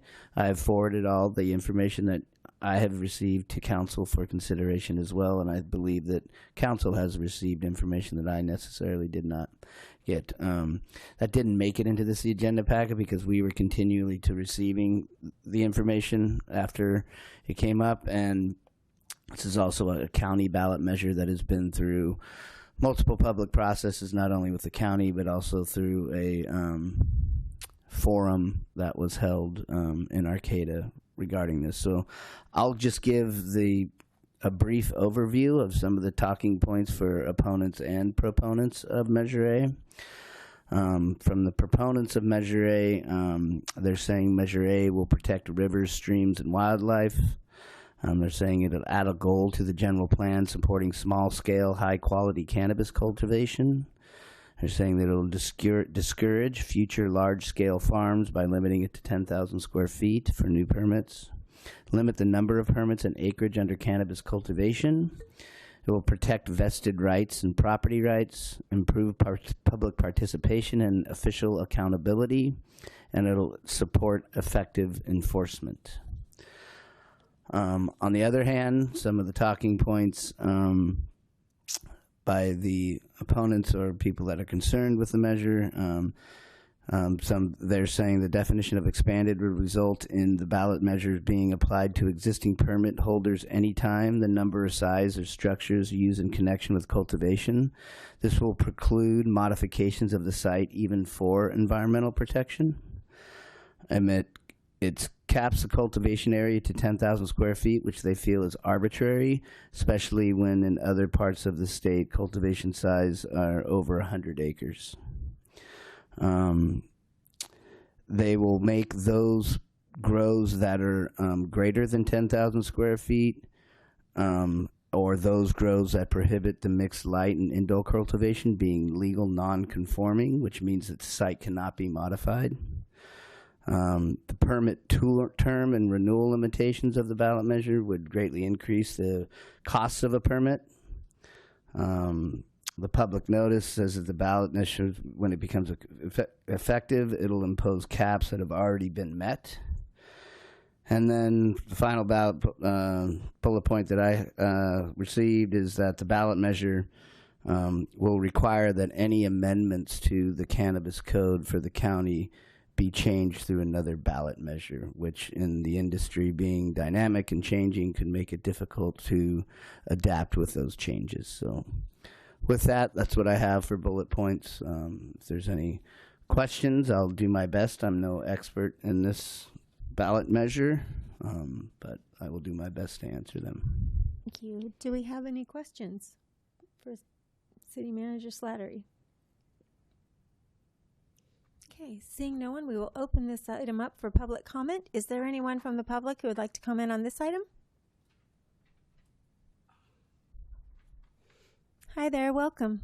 Thank you. You're welcome. My name's Betsy Watson, and I am indeed one of the proponents of Measure A. One of the things that our opponents say is that this is not transparent and it's not a public process. 7,000 signatures. We beat the streets for 4.5 months. That is pretty public. To write Measure A, we interviewed well over 100 people from different agencies, and what we found was that they had the same complaints that they had when the ordinance that now exists was made. So if you go into those public records and you look at the comments, it's the same complaints, not only from the citizens, but from Fish and Game, from the Water Board, and from the currently silent environmental organizations. Take a look. That's where we got it from. We didn't dream this all up. We got it by doing research and interviews and interacting with the public. Measure A builds on the county ordinance. It gives the ordinance teeth. For instance, there's an annual renewal in the ordinance. What we ask for is a boots on the ground inspection. like dairy farmers, like restaurant owners, like other people that have legal businesses that deal with inspections. Vested rights are protected. The non-conforming issue is pretty bogus. It is not a federal or a state concept. It's a county concept. They can fix it if they want. If you want to see how they can fix it, go to a Board of Supervisors meeting. I think it was November 20th, sometime in November, and Director Ford was asked that question by Supervisor Wilson, and there was a reply. So what this measure does is add a cannabis element to our general plan and leaves the county to adjust their ordinance. But basically, if you read it, 9 pages, not 38, you will see that it's the same ordinance with teeth. Thank you. Thank you for your comments.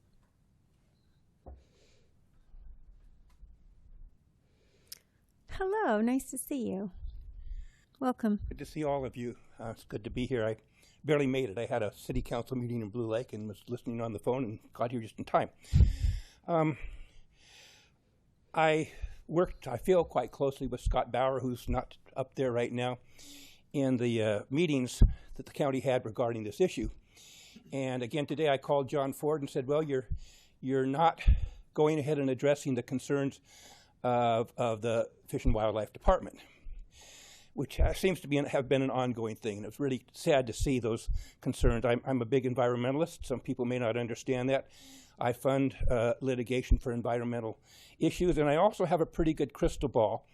Back in the day, I came out against Measure S, and I said, this makes no sense to be taxing the farmers.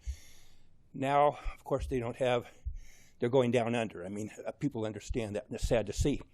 I also came out against Measure O, which eliminated the 5-year public oversight of Measure Z funding. Well, as soon as that happened, your funding pretty well dried up as far as your share you get. So I was right on that one. I also will say this one I feel even more confident in, that there's a definite need to have size limitations on these grows.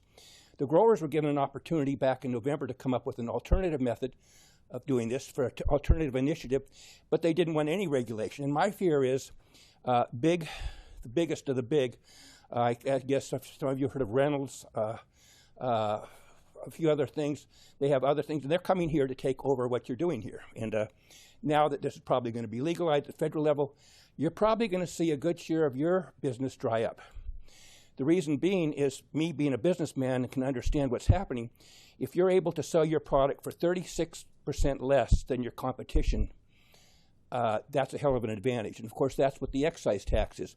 So if I was Reynolds, Altria, Glass House, those particular people, first thing you do is take over the market, you brand it, and then you sell it strictly through the sovereign nations because you don't have to pay the tax there. So what does that do? Well, you have 2 or 3 dispensaries here that can sell way below everybody else, are in on big marketing and ability, having literally tens of millions of dollars, if not billions, to market your product both within the state, United States, and worldwide. You're coming up against that competition. So unfortunately, this seems to be a good thing. I strongly support the tribes. I wish you'd listen to the tribes. The Hupa tribe especially went ahead and put out a letter. I think you've received that. You come before you and you say, this is your land. They very rarely speak. What they do speak, I think maybe you should listen. Maybe just stay out of this one. I think it's something the voters can decide, and I think it might just be best to let the voters decide and not participate in this particular process. Thank you for my opportunity to speak today. Thank you. Hi there. Good evening, City Council members. My name is Ross Gordon. I'm the Policy Director with Humboldt County Growers Alliance, and we're the trade association that represents permitted cannabis operators in Humboldt County. Really appreciate the opportunity to make a few points related to Measure A, and really want to start with a question about process, which I think one of the proponents spoke to. I believe that there was an attempt by the proponents to talk to some people before they wrote this initiative, and I think there's a critical step which was missing, which is that this is 38 pages of very detailed and prescriptive policy. And the point at which that policy was made publicly available for people to respond to it and comment on it was not part of this process. The first time that this document became available to us, became available to the public, this very detailed set of amendments to the general plan was after it had already been submitted to the Office of Elections in final form, which is over 2 years ago, or almost 2 years ago at this point. And so when we had a chance to see it, and when the county had a chance to see it, and when other stakeholders had a chance to see it, it's really simple. They screwed it up. It really is that simple. Humboldt County Planning Department looked at this. They concluded it would have, quote, dire consequences for cannabis in Humboldt County. They found that Measure A has been presented to preclude new large-scale grows, but it will actually prevent existing permit holders, regardless of size, from being able to modify their permits to adapt to the evolving cannabis market and make strides towards greater environmental sustainability. The planning department concludes that, quote, this makes compliance so difficult the legal market is rendered not viable in Humboldt County. So you can see why we're so alarmed about this. I think can see very clearly the relationship to the enormous amount of effort the city of Eureka has put into building a viable cannabis ordinance here with distribution and retail and manufacturing. And I'm sure you'll hear from other folks here. The reason why those businesses want to locate in Eureka is because there are small farmers here, craft farmers, who are unique in the world. And if we break our cannabis ordinances and the viability of them, that's also going to affect the businesses here in the city. I want to be really clear. Almost all of the restrictions in Measure A are applicable to farmers of all sizes in the county, and they are applicable regardless of whether you are existing or new. This is an initiative that affects every single farmer in the county in some way, oftentimes in very severe ways, most significantly, again, by preventing people from modifying their permits, as the planning department has concluded. Finally, I just want to say, in choosing to oppose this today, you would be in very good company. Arcata City Council unanimously voted to oppose this several months ago. The Humboldt Democratic Central Committee, as well as the Republican Party, Green Party, and Humboldt Progressive Democrats all opposed this measure. Supervisors Wilson, Bushnell, and Bone opposed the measure. Chambers of Commerce in Eureka, Willow Creek, and Southern Humboldt opposed the measure. Environmental groups like Cannabis for Conservation opposed this measure. And Trinidad Rancheria also came out today in opposition to the measure. So thank you for your consideration today, and please, we hope you vote to oppose Measure A. Thank you. Thank you so much for being here.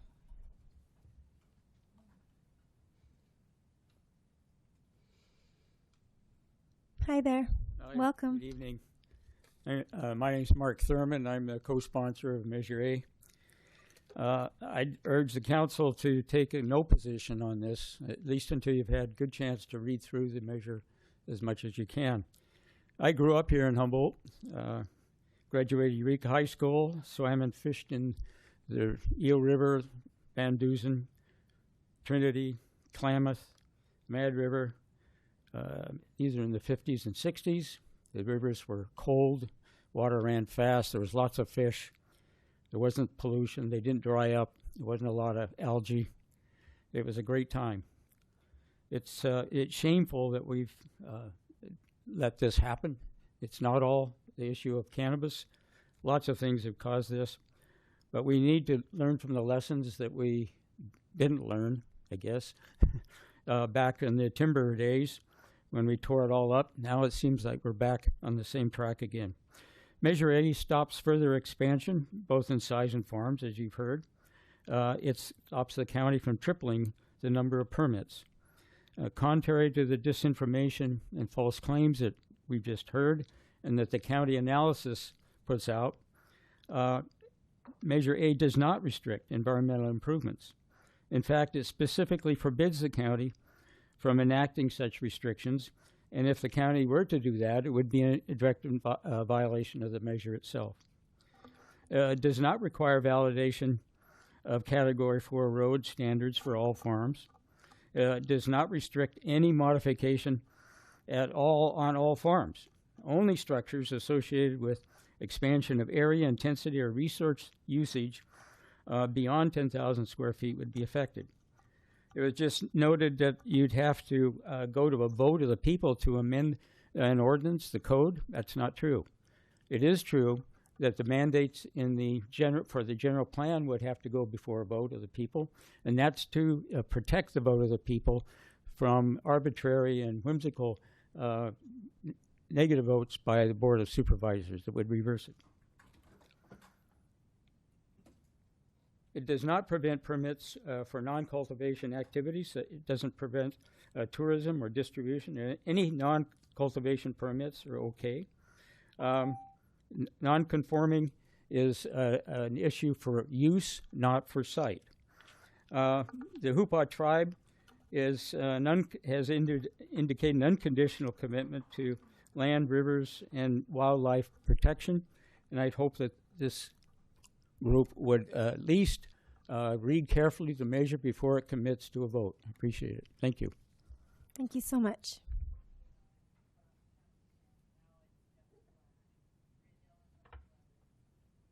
Hi there, welcome. Good evening. My name is Craig Johnson. My wife and I own and operate Alpenglow Farms, which is a small farm in the hills of southern Humboldt in the Benbow area. You would think by the tagline that the proponents have, Stop Mega Grows, Support the Small Farms. We are a small farm. We identify clearly with that. We're under 10,000 square feet, and we would completely be negatively affected by Measure A. And the proponents also talk about the fish in the rivers. Well, I have my Department of Wildlife signed contract and agreement. I get inspected every year. On the back, it is signed by Senior Environmental Scientist Supervisor Scott Bauer. So we're in direct contract with Fish and Wildlife. And Scott is an upstanding guy. He sits on this board, so we know his credibility. For any legal farm, meaning holding a state license in Humboldt County, you must have a document like this. You must have an inspection to prove you're in compliance, to have someone speaking for the fish, have someone speaking for the frogs. That is all done already. So this does not apply to illegal farms or ones that didn't come into compliance. So if there's problems with those, Measure A does not address any of those. This is only addressing the legal farms that have put in the work to come through the front door to be regulated. Another point I want to bring out is, as we've had this past week, we've had massive amounts of flooding. Well, this is a time when our rain catchment pond is filling, tanks are being filled. We don't use any water. It's illegal for us to take any water in the summer months. There is a forbearance period. So we don't affect these springs drying up in the summertime. We don't affect any of that. None of that is possible. And again, Director Bauer has been the one that is behind overseeing that process. When it comes to the trickle down and where taxes are paid, where license fees are paid, I don't pay anything to the city of Eureka in the form of that. Eureka and the city is the direct beneficiary of my dollars, where I spend my money. I went to 5 locations today: Leon's Car Care, Goslin's Tire, Ellis Engineering, my Harrison Gray CPA. All that receives my money. Not to mention, a family of 4 feeding our family out of Eureka Natural Foods and our Murphy's Markets. Eureka is a direct beneficiary of all of this. Thank you. I'm Thank sorry you. your 3 minutes are up. Thanks for being here.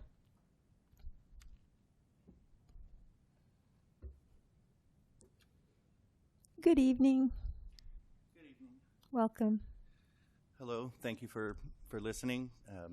My name is Dylan Matole. I live in Honeydew, and I do pretty much all of my shopping here in Eureka. This is my home base. This is where all my professional services are also found. And I operate a small outdoor farm. I also am the board chair of the Humboldt County Growers Alliance. I did not prepare anything today. I was not really planning on speaking, but I just wanted to address a couple of these things that I feel like it's just a constant debate back and forth with the proponents. And fortunately, we don't have to just listen to what I say or what they say. We have piles of documents from the agencies, from the planning department, from professionals, from biologists, from folks that have looked at Measure A and are telling us, experts in the field that are telling us this is bad policy, this is not workable, this is not going to achieve the goals that it says that it wants to achieve. This issue of inspections, I've been permitted since day one. I got my license in the first month of the first year of legalization. I have been inspected no fewer than 2 times every single year. I'm a small farm all the way out in Honeydew. When they talk about non-renewal, I renew my state license is renewable every year. It's a 1-year license. I have to renew it. Any changes have to be approved. I renew my Humboldt County business license every year. I renew my Department of California Weights and Measures license every single year. I have a contract with the Department of Fish and Wildlife, which is renewable. I have a contract with the Water Board, which I report to and would be revoked if I did not report on it every single year. Every drop of water that goes in or out of my system is recorded, documented, and reported to the state. There is, as Noah Levy, planner for Humboldt County, stated in a public meeting, there is no crop in the state of California that is regulated as cannabis in Humboldt County, and California has probably the most stringent agricultural regulations in the entire country, so it's safe to say we are some of the most regulated farmers in the United States. Measure A would impose more busy work. It wouldn't cause inspections because we already have inspections. What it would do is it would take away the county's ability, as I understand it, to sometimes do aerial inspections. If you have an outdoor farm, you don't change anything. It costs the county a lot of money to drive 4 hours, 5 hours really round trip back and forth to my farm. So there are inspections.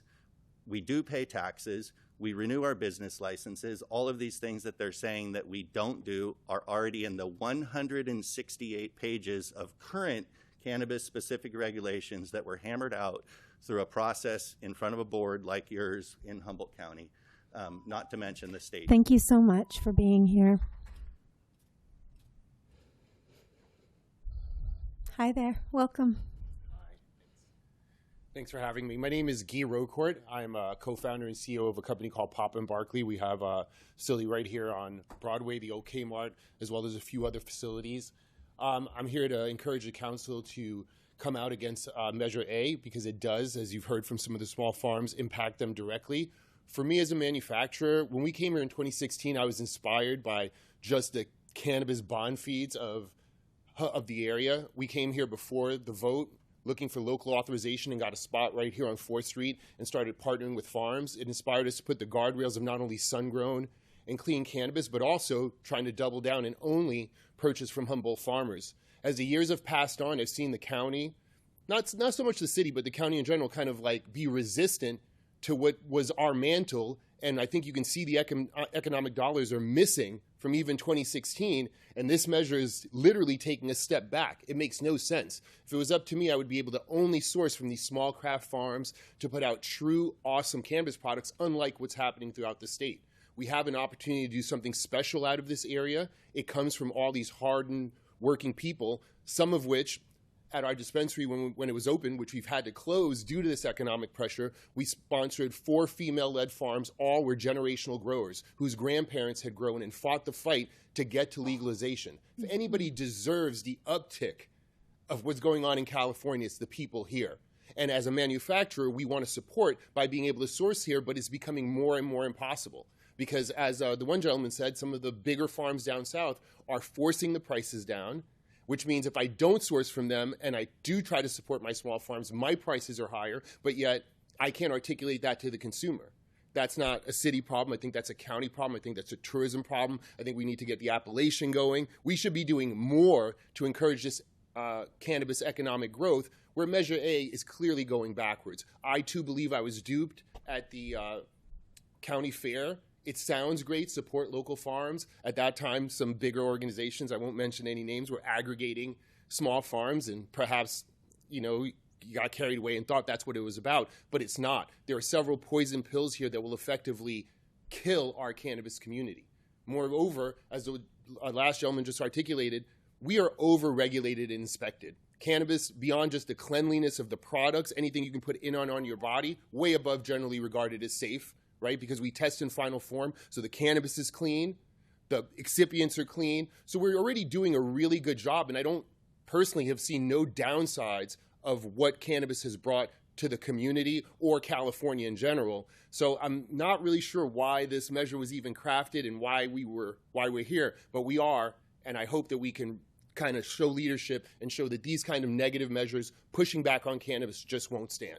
Thank you for your time. I appreciate it. Thank you for being here.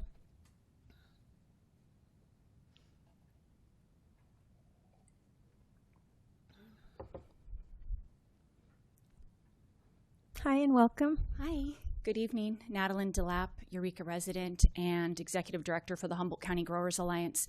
I am here today asking you to sign this letter in opposition to Measure A. Measure A is directly harmful to real farmers and real families. It is not the solution that we need for our community. We have a legitimate and recognized public process for how to get our needs met through a legislative process. If the proponents wanted to reduce the total number of permits available to the county, they would have come to the county supervisors and asked and said, hey, we need to amend a very specific resolution. That's not what happened. We could have worked together, both as farmers and as neighbors, with the proponents to help draft what is an Ordinance 3.0. They declined that opportunity. They insisted on moving forward with only one alternative, and that is their way, Measure A, formerly known as the Humboldt Cannabis Reform Initiative. And when they went out to the public, they said to the public in no uncertain terms to moms and dads who are walking into the co-op with 15 seconds to spare and taking advantage of their empathy and saying, yes, I do want to support small farmers. I'm going to add my name to this right now. They did not take the time. I'm sure some people did, but a lot of people signed this because they wanted to support small farmers. When we came to the proponents and said, this is directly harmful, when the county said, this will cause dire impacts, they said, no, you're wrong.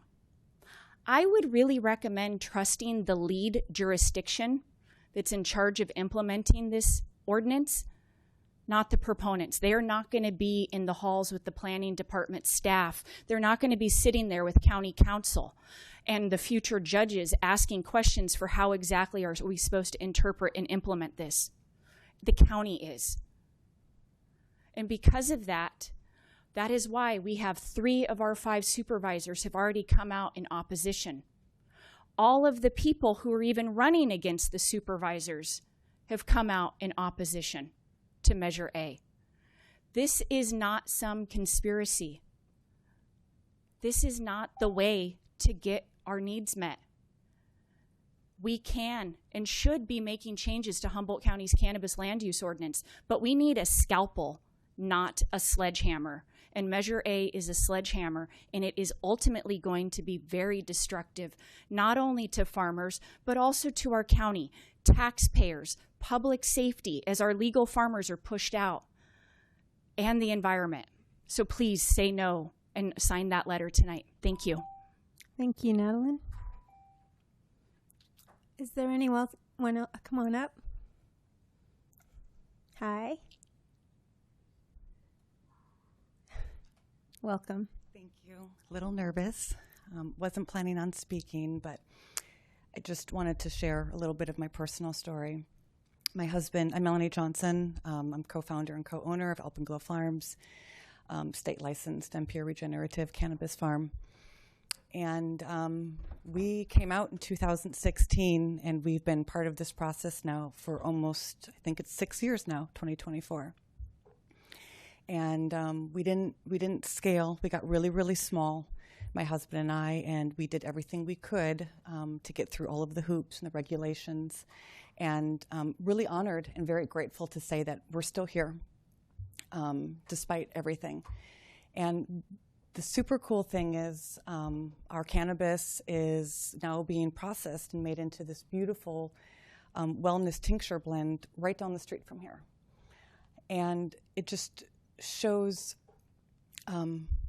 one, just how incredible that is, that my cannabis is part of a wellness tincture line. But just the tenacity of us being here, and that this is my life and this is my job. And Measure A would greatly impact my ability to continue to move forward in the cannabis realm and also just continue to support my family. And I have 2 daughters, and though our homestead is down in southern Humboldt, and my daughters are almost 18 and 15 years old.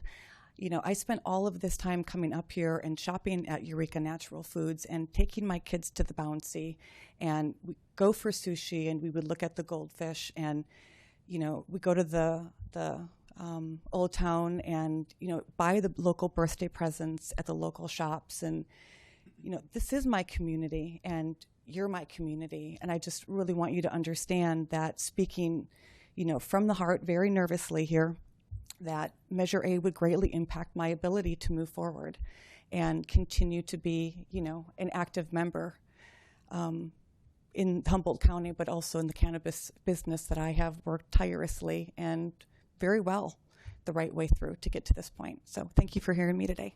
Thank you so much. So would anyone else like to come up and speak? Seeing no one, is there anybody on Zoom? Yes, our first speaker, phone number ending in 7241. Please unmute and go ahead, please.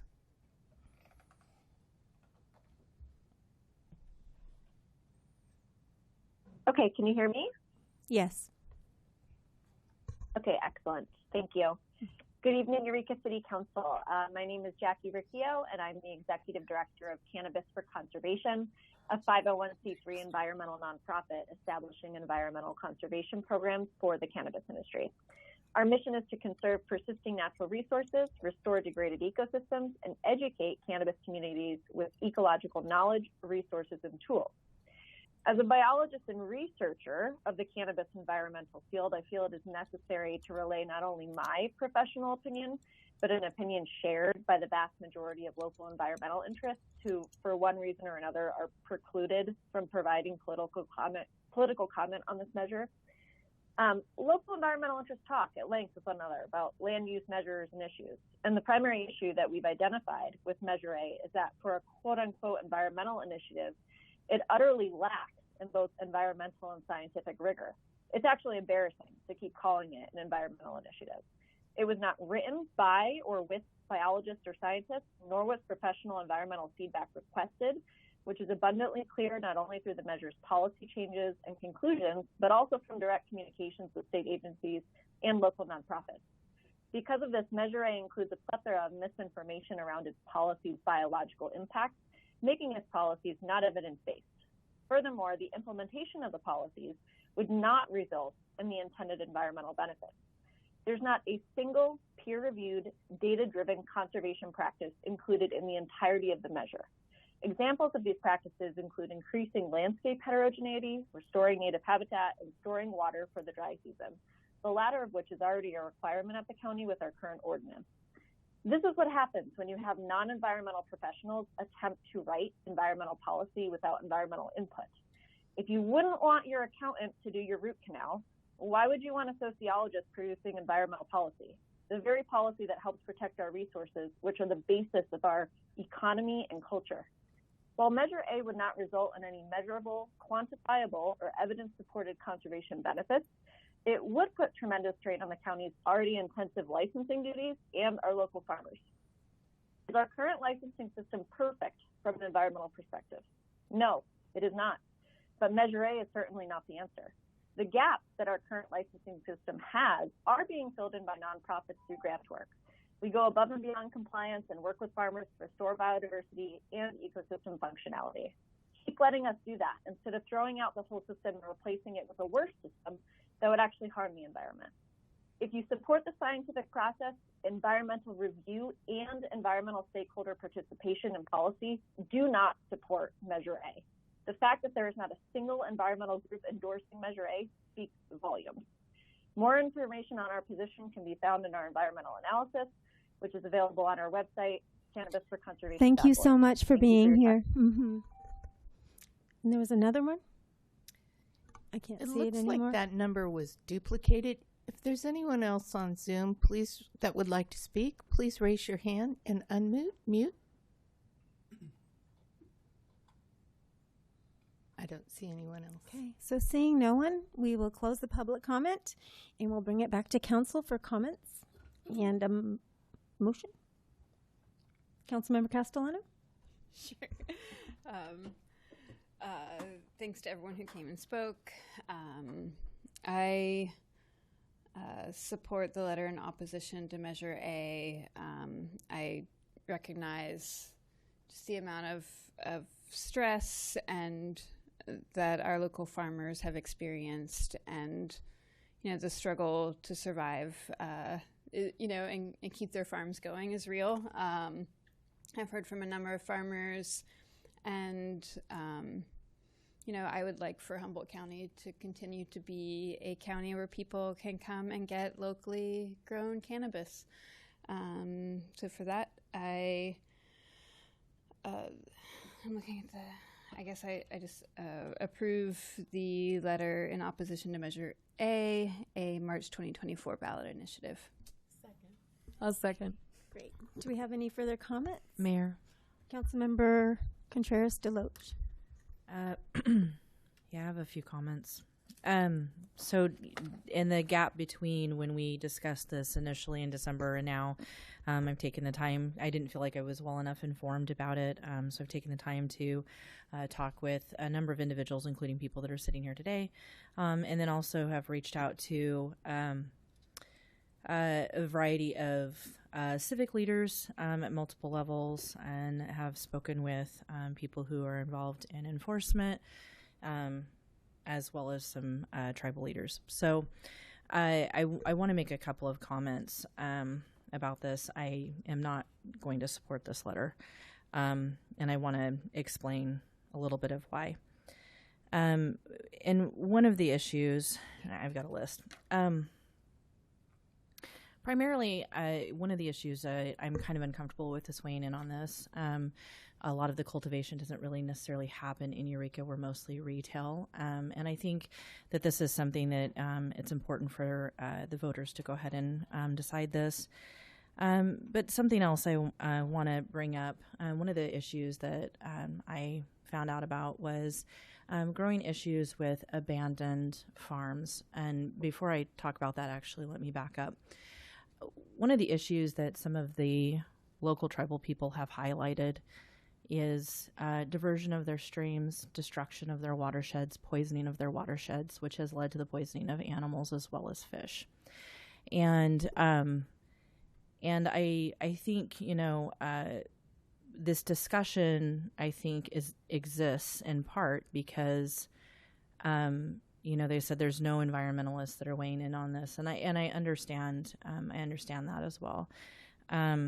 But I don't think that we need to be environmentalists to be able to observe environmental effects, and I think that's what a lot of people that are in different areas are talking about, and are concerned about those environmental effects. So then it comes down to kind of the history of, bringing people into compliance and, people that were functioning outside of it and were causing problems versus people who had gone through these processes and made sure that they were in and are in compliance with these different things. So now I'm going to talk about the legal ones. And one of the things that's happening because of where the cannabis industry is now is the environmental impact of people abandoning these sites. And one of the people told me we've got 20 years probably ahead of us of cleaning up these sites as people go under and leave them. And I think that's something else that we need to keep in mind. And so I think there is, this idea that there's, been no downsides. There are a number of groups, including Indigenous peoples, who have talked about some of the downsides that have come with this industry. The idea and concept that there are not downsides to an industry is a false concept. There are always considerations that have to be made environmentally, legally, and so forth with any industry. And I'm not condemning the industry. I'm just acknowledging that a balanced view of this. There are always challenges within any of them. And as we move forward with any number of other things that are going to be happening in this area, that's going to be things that we are going to have to look at with other things as well. So my vote on this is either going to be no or abstain. Am I able to abstain, or it's going to be no then? Thank you. Thank you. Any further comments? Councilmember Fernandez. I I appreciate you putting it out there, your thoughts and your research on this. The way that I've been looking at it, and I am the one who asked for this to be put on our agenda last month and followed up with this month. It's for me, it's that intent versus the impact of the potential measure here. And while I see and I hear what's being said by the proponents, the writers of the measure, the authors, it's entirely valid for what they want to see happen, but it's that potential impact that is really going to hurt the industry. As someone who's worked at least on the outside of it through the labor lens, this measure's single issue is cannabis, but it feels broadly prohibitive to a lot of the farms. And so if this were to be rewritten, which it's much too late to do that at this point, and focus entirely on those abandoned sites or the environment, then I could potentially get behind that. And that's my concern at this point as well. It's that it's too broad for me, and it is going to have an impact here in Eureka. We might not have cultivation in Eureka to the extent that we do in the outlying portions of the county, the unincorporated portions, but it will impact manufacturing, which, I believe we did have someone at least comment on that, which will impact retail. And so that's how I see it. And as Councilmember Moulton has already seconded, I will be voting yes on this. I will be voting to oppose this measure. Thank you. Thank you. Are there any further comments? No. Well, I don't have a vote, but I do want to weigh in on this topic. I think, I've been watching this since 2016, and I've watched the courage of the local farmers and the people in our community that have come forward and really taken a huge, huge risk, a really big risk with their families and their lives to become legitimate, to become a part of our community and a part of our society. And I appreciate that very much.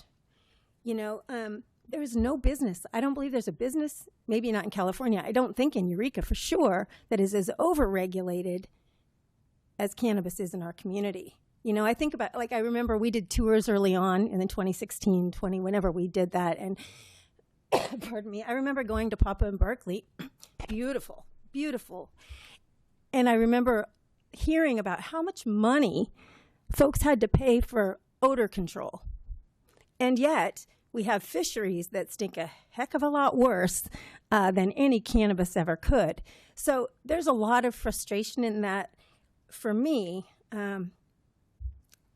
That I guess what I want to say is that I don't think that these folks have really, put their time and energy, their effort to become legitimate, for them to be kicked in the teeth, right?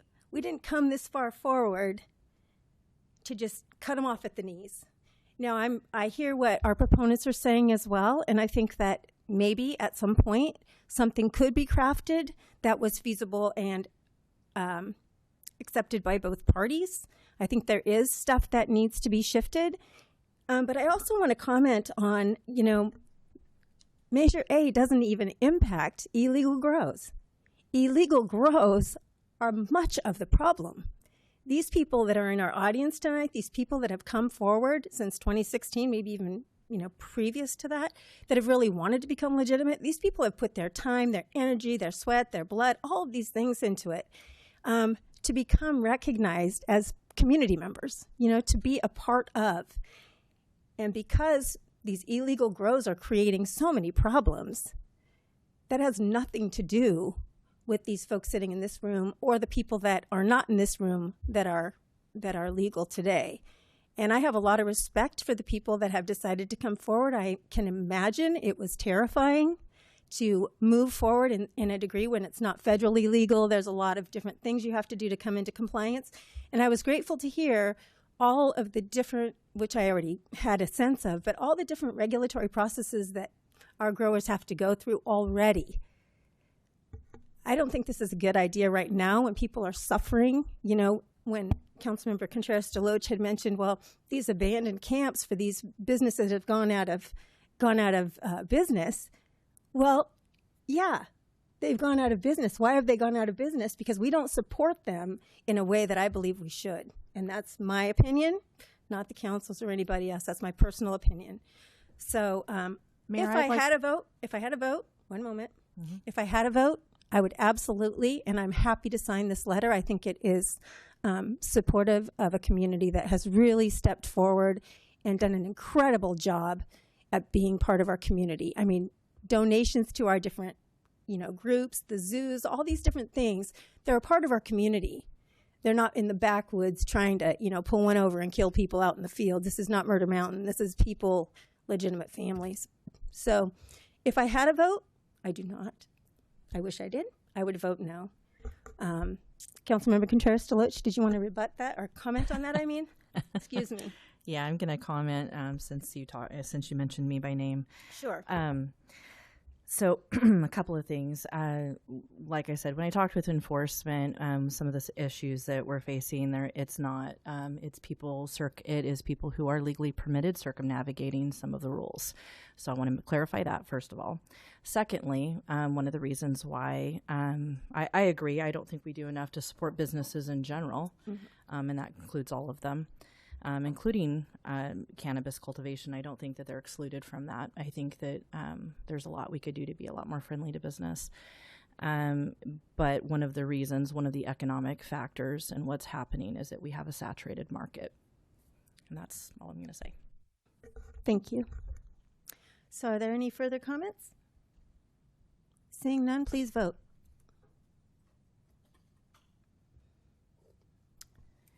Three yes votes. Councilmember Contreras-Deloach dissenting. Councilmember Bauer absent. Motion carries. Thank you.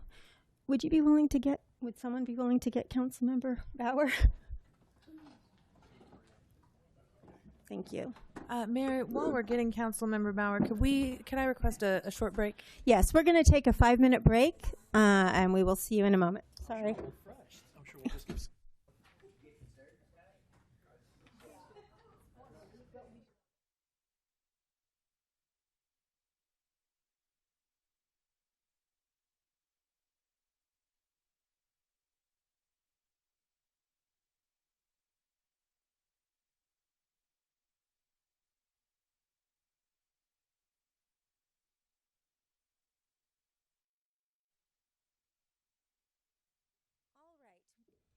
We are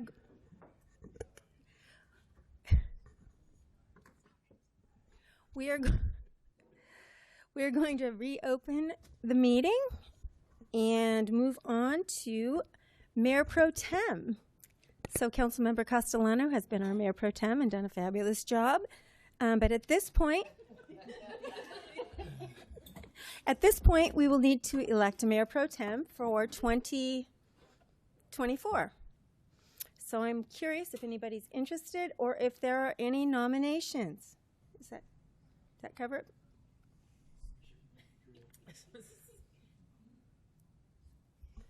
Come on, friends, it's 8:20. Let's.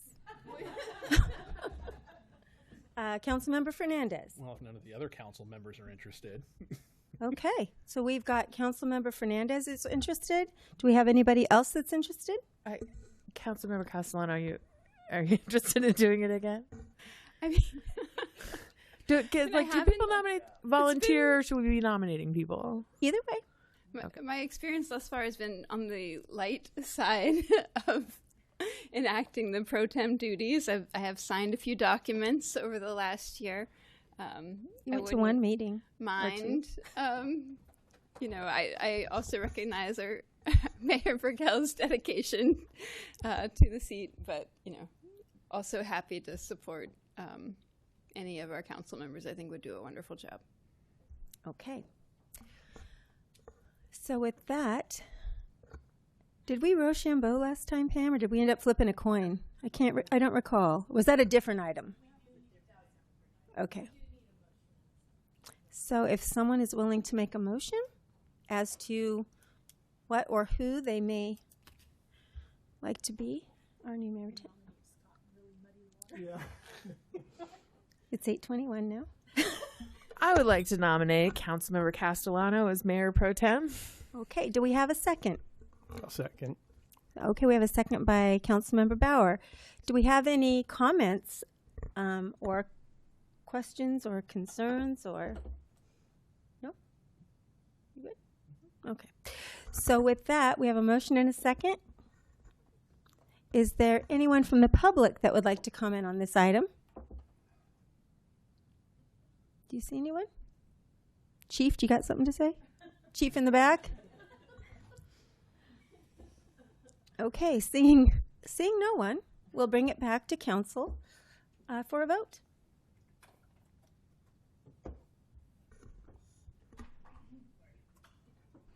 Unanimous yes vote. Motion carries. Congratulations, Mayor Pro Tem Castellano. Thank you for your service. All right. Keep those council reports brief. All right, so future agenda items. Do we have any future agenda items? Councilmember Bauer. Yeah, I'd be curious to get a report how our mental health clinician and how things are going on that side of things. We were already planning on doing that, so that was going to be likely a city manager report that came up to talk about it. We just received some diversion numbers from EPD today and Commander LaFrance, and pending council's thumbs up, we can definitely do that. Great. So, what does council think about that? I don't have a vote. Great. So it looks like it's unanimous. Thank you. I think you'll be very excited to see its awesomeness. All right. One more thing, Councilmember Bauer. Thank you. I've been reading a lot about corporations purchasing homes and becoming landlords. And I'm thinking like private equity firms on the East Coast are doing this. I know we're looking at a vacation rental ordinance and kind of what our stats are there, but maybe when we talk about vacation rentals, maybe we could look into, do we see that as something that might affect Eureka in the future? I know it's not happening now, but if you read I think it was in the New Yorker or something, but these private equity firms are buying up apartments and essentially not doing a very good job of being landlords. And I just worry how that would affect housing here and whether we be more proactive and develop an ordinance to try and cut that off if the future it might happen to us. Just an idea, but it could be something that we talk about when we talk about vacation rentals. So just for clarification, Councilmember Bauer, this is related to monthly rentals, not VRBOs per se. Correct. This is them buying them and then becoming landlords and then not holding up their end of the bargain. Exactly. So it is different, but also kind of related. Okay. We have some. What do you think? Great. So it looked unanimous. Thank you. Further future agenda items? Okay. Seeing no one, we will move on to our city manager reports. With City Manager Slattery. Yes. Good evening again, Mayor and Council. Tonight we have a presentation from Director Kenyon. We received as a component of a grant a task, a deliverable to do a survey. And so our development services staff put together a survey, received feedback, and the survey is related to customer service and how they're performing related to our permitting process. So, Director Kenyon. Good evening. I realize this topic is way more exciting to me than everybody else, so I will try to cruise through this PowerPoint I created.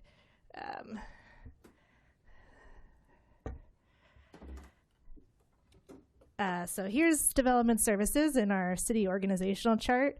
We're a very small department, building and planning.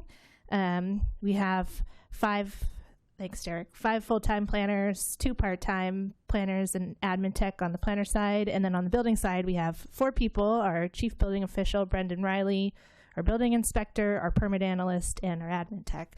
And I just want to highlight that I have to click on the screen. In 2023, they processed over 1,100 building permits, the 4 of them. So without any outside plan check, without giving stuff away to a consultant to do. So that was pretty impressive. We have a housing element goal about making sure our regulations, permit processing procedures, and customer service standards are development friendly and conducive to the production of housing. And under that, there's an implementation measure about doing a customer service survey and using that survey to reevaluate our processes and procedures. And then, as Miles said, we received money to do this survey. On top of that, customer service is my top priority, and Brendan's and everybody who works in development services. When I started as director, we were inspired by the recent mission, vision, values for the city, and we did visioning with the planning team, and their vision statement that they came up with is super focused on being service-oriented and connecting with the community. So the survey we put out was 24 questions, took about 8 minutes to complete. It happened in July of 2023, and it was sent to people who applied for a building or planning permit in 2021 or 2022. And it's great for me because it's a great baseline that hopefully I can measure progress against. It was 599 people were emailed and over 2,000 postcards were mailed, and we got 61 people who responded, which I think says that, well, I'd like to interpret it as nobody feels very strongly about us, or not that many people do. And something of note is that these people were dealing with the permitting process prior to our new website, prior to us moving to an online permitting system away from paper permits. During the pandemic, when things here, people were working remotely, we weren't as responsive sometimes, and we had different staff back then. So there's a lot of, negative comments about outside plan check, which is something our building team doesn't do now. Out of the 61 respondents, 55% of them had applied for building permits only, 28% both building and planning permits. The most popular type of person who responded was the property owner. Even though planning is really small, customer service is really, and building customer service is really important for development services because we have a lot of interactions with the public, especially with property owners, and like high stakes for them, big deal situations for property owners. And then, I also wanted to mention that there was a previous customer service survey in 2015 that asked some of the same questions. So that was a nice point of comparison. That one, though, was mailed to local businesses versus permit applicants and was broader. So it was cool reading that. It's up on the planning library because a lot of stuff that people requested has now been implemented, which I hadn't realized being new. For instance, we now have an established pre-application development review process every second and fourth Thursday of each month. It's voluntary and free.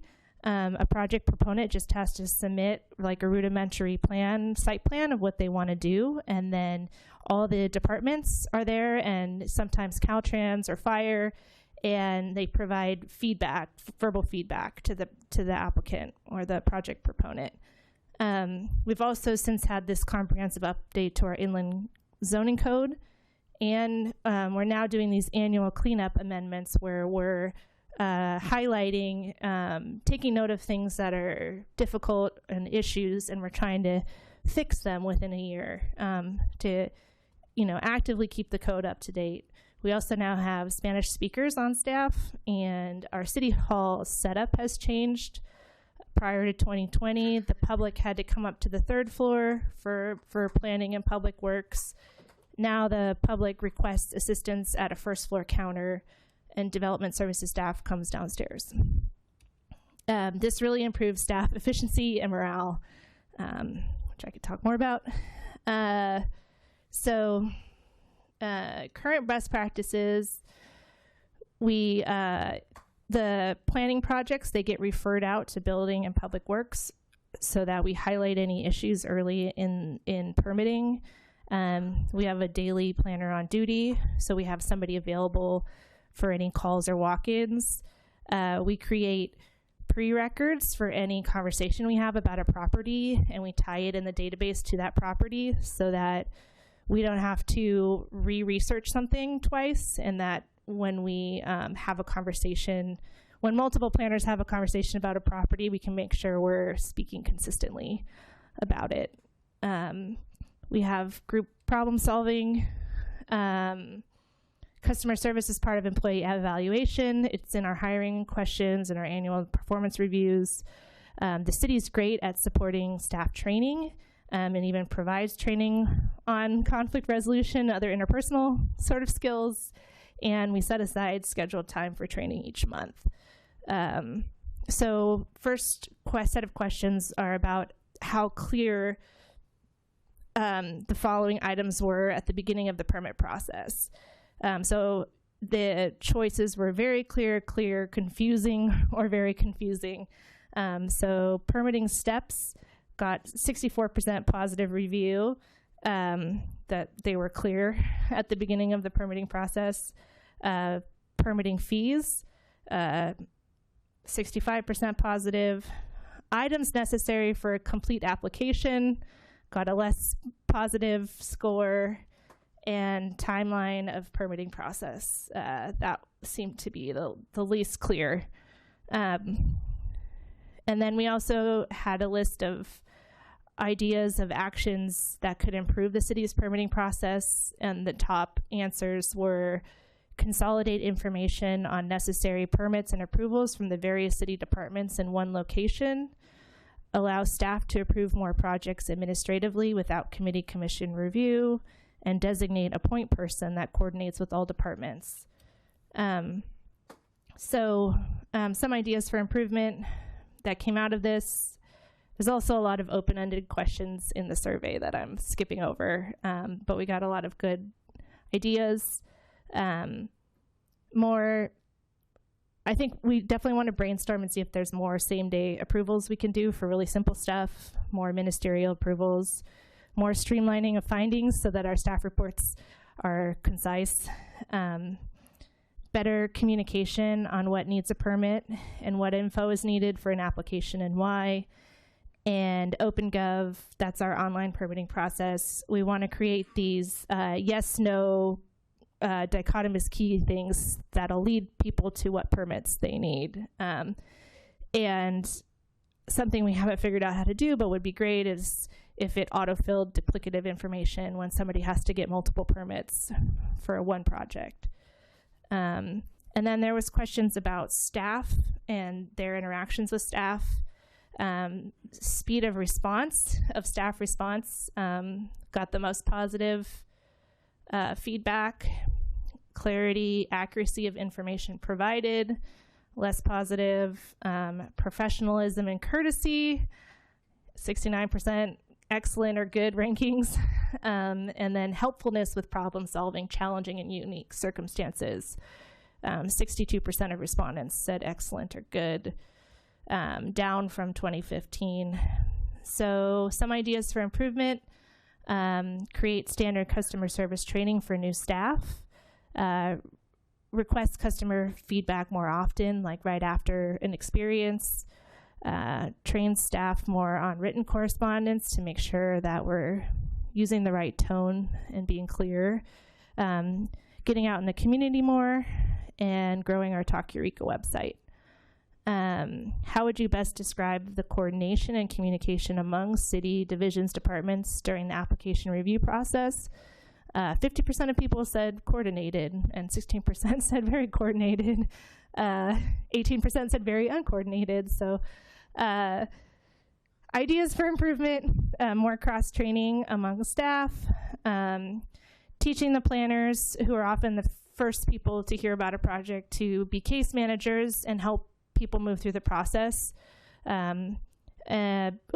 Building relationships with outside agencies, and maybe with more complex projects, having internal multi-department project meetings so that we all are on the same page. Pre-application review, we asked about this. Have you participated? 14% have. All but one found it very or somewhat helpful. We asked the people who didn't participate, were you aware of this option? 88% were unaware. So top idea for improvement is get the word out about free pre-application development review. City Hall visits, we asked if they'd conducted business at City Hall. 59% said yes. That's going to go way down now with OpenGov because the over-the-counter permits are now you can just do remotely online. Rate your experience on a scale from 1 to 5 stars. Average rating was 3.5 stars. Something that's in the works is we're going to improve the first floor setup. Suzanne already added some better signage, and we're working on better ADA access and adding workstations. Also, with only 4 people in building, sometimes somebody's not available, so I really want to advertise how great making an appointment is. And because with planning and building, we're so much better. We have a much better response if we're given time to research the property and get all the information. So I want to get people to make appointments so that we can definitely be there and informed when we talk with them. And then we asked about the website, but again, this is probably feedback about the old website. We asked if they'd visited the city's website for development-related information. Most of them had. In rating their experience, the average was 3.3 stars.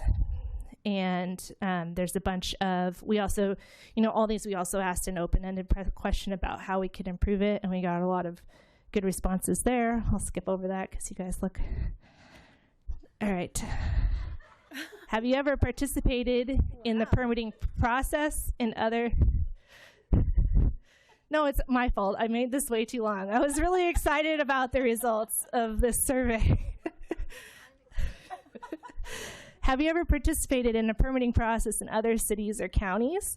64% said yes, and we asked them where. And of course, the top answers were Humboldt, Fortuna, and Arcata. We asked how did the ease of permitting compare? And unfortunately, we got Eureka's more difficult was the most popular response. How did the permitting cost compare? And roughly equivalent was the most popular response. So some ideas are talking to other cities and counties about what they're doing that works really well. And I think we could do a better job of explaining the permit fees and where they come from. And yeah, it's an ongoing process. We all know we need to work on customer service, and yeah, we are excited to implement some of the improvements and see how we are in a couple of years when we do this again, and hopefully we will show progress. So thank you. Thank you. Does anyone... Just before you, I just wanted to add to that. Pam's been here a couple more years than I have. When I first took over as city manager, I would say one of the highest contacts that I had was in relation to development services. And I know the survey is the survey, but I can tell you what the development services has done since I've become city manager has been a huge, huge progression in customer service.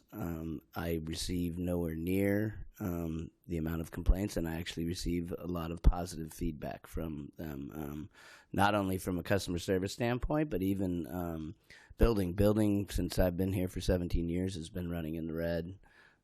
We have less staff, and we're running in the black, and so that's a good sign from that division because it is an enterprise fund. But from a customer service standpoint, I want to thank Director Kenyon for all of her work in this because it's definitely showing. I don't receive anywhere near the amount of complaints, and I think that with the new website and OpenGov and some of the other things that they're doing, it's going to even make more of a difference. So thank you. Thank you. Are there any comments for Director Kenyon? I knew. It's only 8:41 too. Councilmember Bauer. I don't know what Director Kenyon saw. I was riveted by the presentation. So I just want to say that. It was a great presentation. For those of us that have planning backgrounds, it's great to see us doing what we're doing. And I mean, majority of the respondents were positive from what I saw. So to have a planning department get a positive response is great. Even though, you know, I wish more people would have obviously taken people out there, take those surveys when they come out, because it's important if you want your city to improve. But it looked great, so thank you for the presentation and what you're doing. Thank you. Any other comments? Seeing none, we appreciate you so much. Thank you. All right. Great presentation. So interesting. So we're going to move on to council reports. Let's see. Let's start with Councilmember Bauer. Oh, wait. Are you not ready? No, I'm ready. Okay. We're going to start with Councilmember Bauer. I've just never been first before. Oh. No. I saw the long list. No, I don't have a long list. Oh. Yeah, I attended Cal City's policy committee where they introduced what we do. And so the future, we have a lot of meetings coming up to talk about legislation, a lot of which will affect the city. And so I look forward to coming back and bringing legislation that we should support. Well, at least those that benefit the city. Had a JPA meeting, which is always a fun one and so efficient. We get through our agendas so quick, like the fastest meetings ever. Had an RCA meeting that I can't discuss, but yeah, it looks like it's going to be a busy winter with things going on in the Capitol that affect us. So I'll be bringing stuff back for us to discuss later. And thank you. Thank you. Councilmember Castellano. Okay. Attended Utica Main Street meeting, HWMA meeting, and this week is the week for folks who are on policy committees for Cal Cities for those first policy committee meetings. So I have the Housing, Community, and Economic Development meeting on Friday, so I'll come back with things to share next meeting. I also attended the Eureka NAACP celebration of Martin Luther King Jr.'s birthday yesterday, and I just want to, and I attended the HC Black Music and Arts celebration in Arcata yesterday evening, and I'm just going to lift up the folks who spoke because there's some really powerful people, and my cup was very filled by attending that meeting. Sharon Blank and Lorna Bryant, Andrea All Love Stuckey, Zira Starchild, Dr. Kente Johnson, let's see, A.V. Powell, Mo Harper Desir from Black Humboldt, Donna Landry Railing, Letta Benediction, in Arcata, Valletta Malofsky was there, Drea Jones was there, and Lorenzo Simmons wasn't there, but she was sick, but I know put a lot of work into that event. And also, I just want to really highlight, there's a youth speaker yesterday, Noelle Braggs, and so many powerful words from this just amazing, thoughtful 12-year-old. And so, yeah, really thankful for these powerful leaders in our community, and glad that they're bringing, not only are they, putting on events such as the event yesterday, but they're doing so much work with mentoring and youth development and supporting leadership throughout the county. The theme for the day was It Starts With Me, and it's how we must create, cultivate, and maintain a beloved community. And just this idea of beloved community was really, seeing the care that people brought to also their interactions and exchanges with one another throughout the morning was really moving. Thank you for that. Councilmember Contreras-Deloche.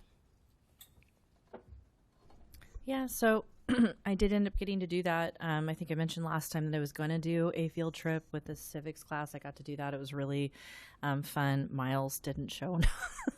He had another meeting. But it was really nice. It was really fun. And now I just want to do that like full time. I just want to do field trips. Like it was very enjoyable. And then Cal Cities, tax and revenue, and attended our first orientation, and we were able to talk about stuff. We have a meeting upcoming this week. It was very, very interesting because we're going to be discussing the governor's budget, and we kind of got into it a little bit, and everybody was kind of talking about what they were worried about.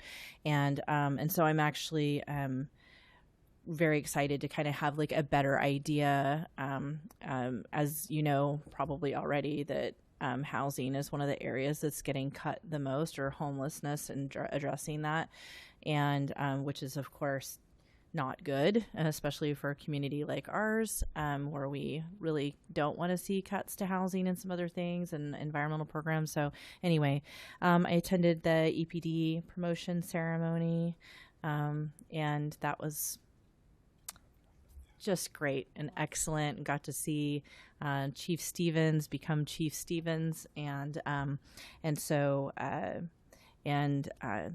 think that's actually on Facebook on EPD's site is the recording. So if you missed it, you can go back and watch it. And there were some really good speeches. I also got to attend the NAACP celebration for MLK Day yesterday. Yesterday? I've lost sense of time. It was yesterday. Okay. Wow, my days are feeling long. And it was beautiful. And I agree with Leslie. I think saying like you felt like you had a filled cup is such a like lovely way to like express that. It was very touching. Noel Braggs, this 12-year-old child, just blew me away. And I thought, wow, if this is some of the future leaders up ahead of us, like we're in great shape. And then Zara or Zara, Star Child? Zara? Gosh, beautiful. Anyway, just amazing, beautiful music. So, yeah, that's my report. Great, thank you. Councilmember Fernandez. Thank you, Mayor. I have been without my council cell phone for a few weeks. Just got it replaced today. It was stolen when I was in Oakland and my car got broken into. So I may have missed a few phone calls, and unfortunately I missed a few events because that thing is really my programmatic brain if I don't have it with me. So I apologize for missing the ceremony for Chief Stevens, as well as the pin ceremony, I believe it was, for Humboldt Bay Fire. And I feel like everybody else has already hit on other elements of my report, and so I may as well be done. But I'm not. Yes, so you close. are. Yes, you are. I too attended the League of Cities Policy Committee orientation, particularly for the Governmental Transparency and Labor Relations Committee. The next meeting, at least for us, is January 18th, and then I believe there's one more in person in March. Sounds like we have a 2x2 for the city schools set for later this month, which is fantastic. And it seems like other folks here, I was able to attend the NAACP MLK event yesterday, and it was amazing. And you didn't think it was amazing? No, I didn't think you were there. Oh, I was hiding in the back. I was a little late, and then I also had to leave because I had another appointment later in the day, but I did get a chance to see Noel Braggs, and I left just when it was Zara had started to put her music together, and I thought it was a beautiful event for what I was there for. And just when you have someone at that age who is talking about Martin Luther King Jr. to the extent that they did, where they talk about the three evils of society with militarism, racism, and excessive consumption, I forget what the third one was, but if I remember correctly, that's it. I think it was, I think that kid's going to go places. So thank you. Your 3 minutes are up. Yeah. Thank you. Councilmember Moulton. Thank you very much. I have no travel to report, but I am looking forward to the 2x2 with Eureka City Schools, starting up that relationship again after a long difficulty in coordinating our schedules. I'm really looking forward to that. Congratulations to Chief Stevens. I wasn't able to attend the ceremony, but I did read your remarks, and of course continue to be impressed by the direction that EPD continues to grow into. Arts Alive January, I was downtown, of course, for that, and it was surprisingly well attended. Weird. January is usually, and it was dumping buckets of rain, but there are people who are just absolutely dedicated to going out and doing an art crawl, and so that's what they do. I spent my holiday traveling to my hometown of Houston, Texas, and I'm always it's a bit of a culture shock going back there, and not maybe in the way that you might think. But the thing that struck me this time driving through Houston and the surrounding area is how far things expand. And there's this attitude that if you can't work something out with your neighbors, that you just move a mile down the road. If you can't work something out with this local municipality, you just carve another chunk out of the forest somewhere nearby. And it made me really appreciate how our local governments and our local communities and the sovereign tribal governments as well are all working together to make things work, partly by necessity because we're all, here on top of each other, but also because that's how you build a really strong and resilient community. And going back and watching people flee from one another further and further out into the sticks really put in stark contrast how much people here work so hard to make things work together. And I'm just grateful for that. The JPA meeting, always super fast, but I did attend the JPA meeting. They'll get harder. There will be things on our agenda that require conversation, I'm sure. And looking forward, I'll be hosting a town hall next Tuesday, January the 23rd from 6 to 8 here in this meeting and on Zoom regarding the Jacobs campus, which has recently changed hands. Eureka City Schools own that, and they've agreed to sell it. And I think there's still some confusion around what can and can't happen there or what's going on currently. I get continual requests for the city to build a dog park, which would be lovely, but we don't own it. So I'd just like to have a conversation about what's possible there and get some feedback from the community about what they'd like to see. So please join us January 23rd here in City Council chambers from 6 to 8 or from 6 o'clock on, or that will also definitely be online. So I encourage everyone to participate in that. Thank you. Well, we did have a lot of proclamations this afternoon, and so I forgot to give my mayor's report, so I'm just going to give a quick one. Did you have something to say, Director Yeah, I Slattery? just wanted to say one thing. I forgot this. City and I think Manager this would be, Slattery? sorry to interrupt, but I think this would be very, the council would be very interested in this. We found out today by a news reporter coming to me, a press release was sent out by Department of Transportation, Federal Highways. We received a grant for a little bit over $1.9 million to install 21 electric charging stations in 14 locations throughout the city. And so we just were awarded that today. They didn't even contact our staff. We received a press release to the local media, and then they showed it to us, and then we researched it, and we were definitely awarded $1.9 million. So over the starting in 2 years, we'll be doing, well, over the next year we'll be doing design, and then 2 years from now we'll start installing those. So they'll be at parks, trailhead locations, and on street for all 21 of them, level 2 and level 3 charging stations. That's amazing. That was worth breaking it up. So for my mayor's report, I just wanted to say a couple of things. It was certainly an honor and privilege to be able to swear in Chief Stevens. And I have to tell you, one of the most poignant moments was when his son pinned his badge on him. Oh, God, you guys, that was just incredibly emotional for me. Oh, yeah, I did jump because I was excited. And I also, this is a new year, and so I just want to throw a few things out there that I think are important in community. Community problems, they require community solutions. They don't require 5 people on the council or city staff. It takes all of us and all of our voices to create solutions for what we want to see as a community.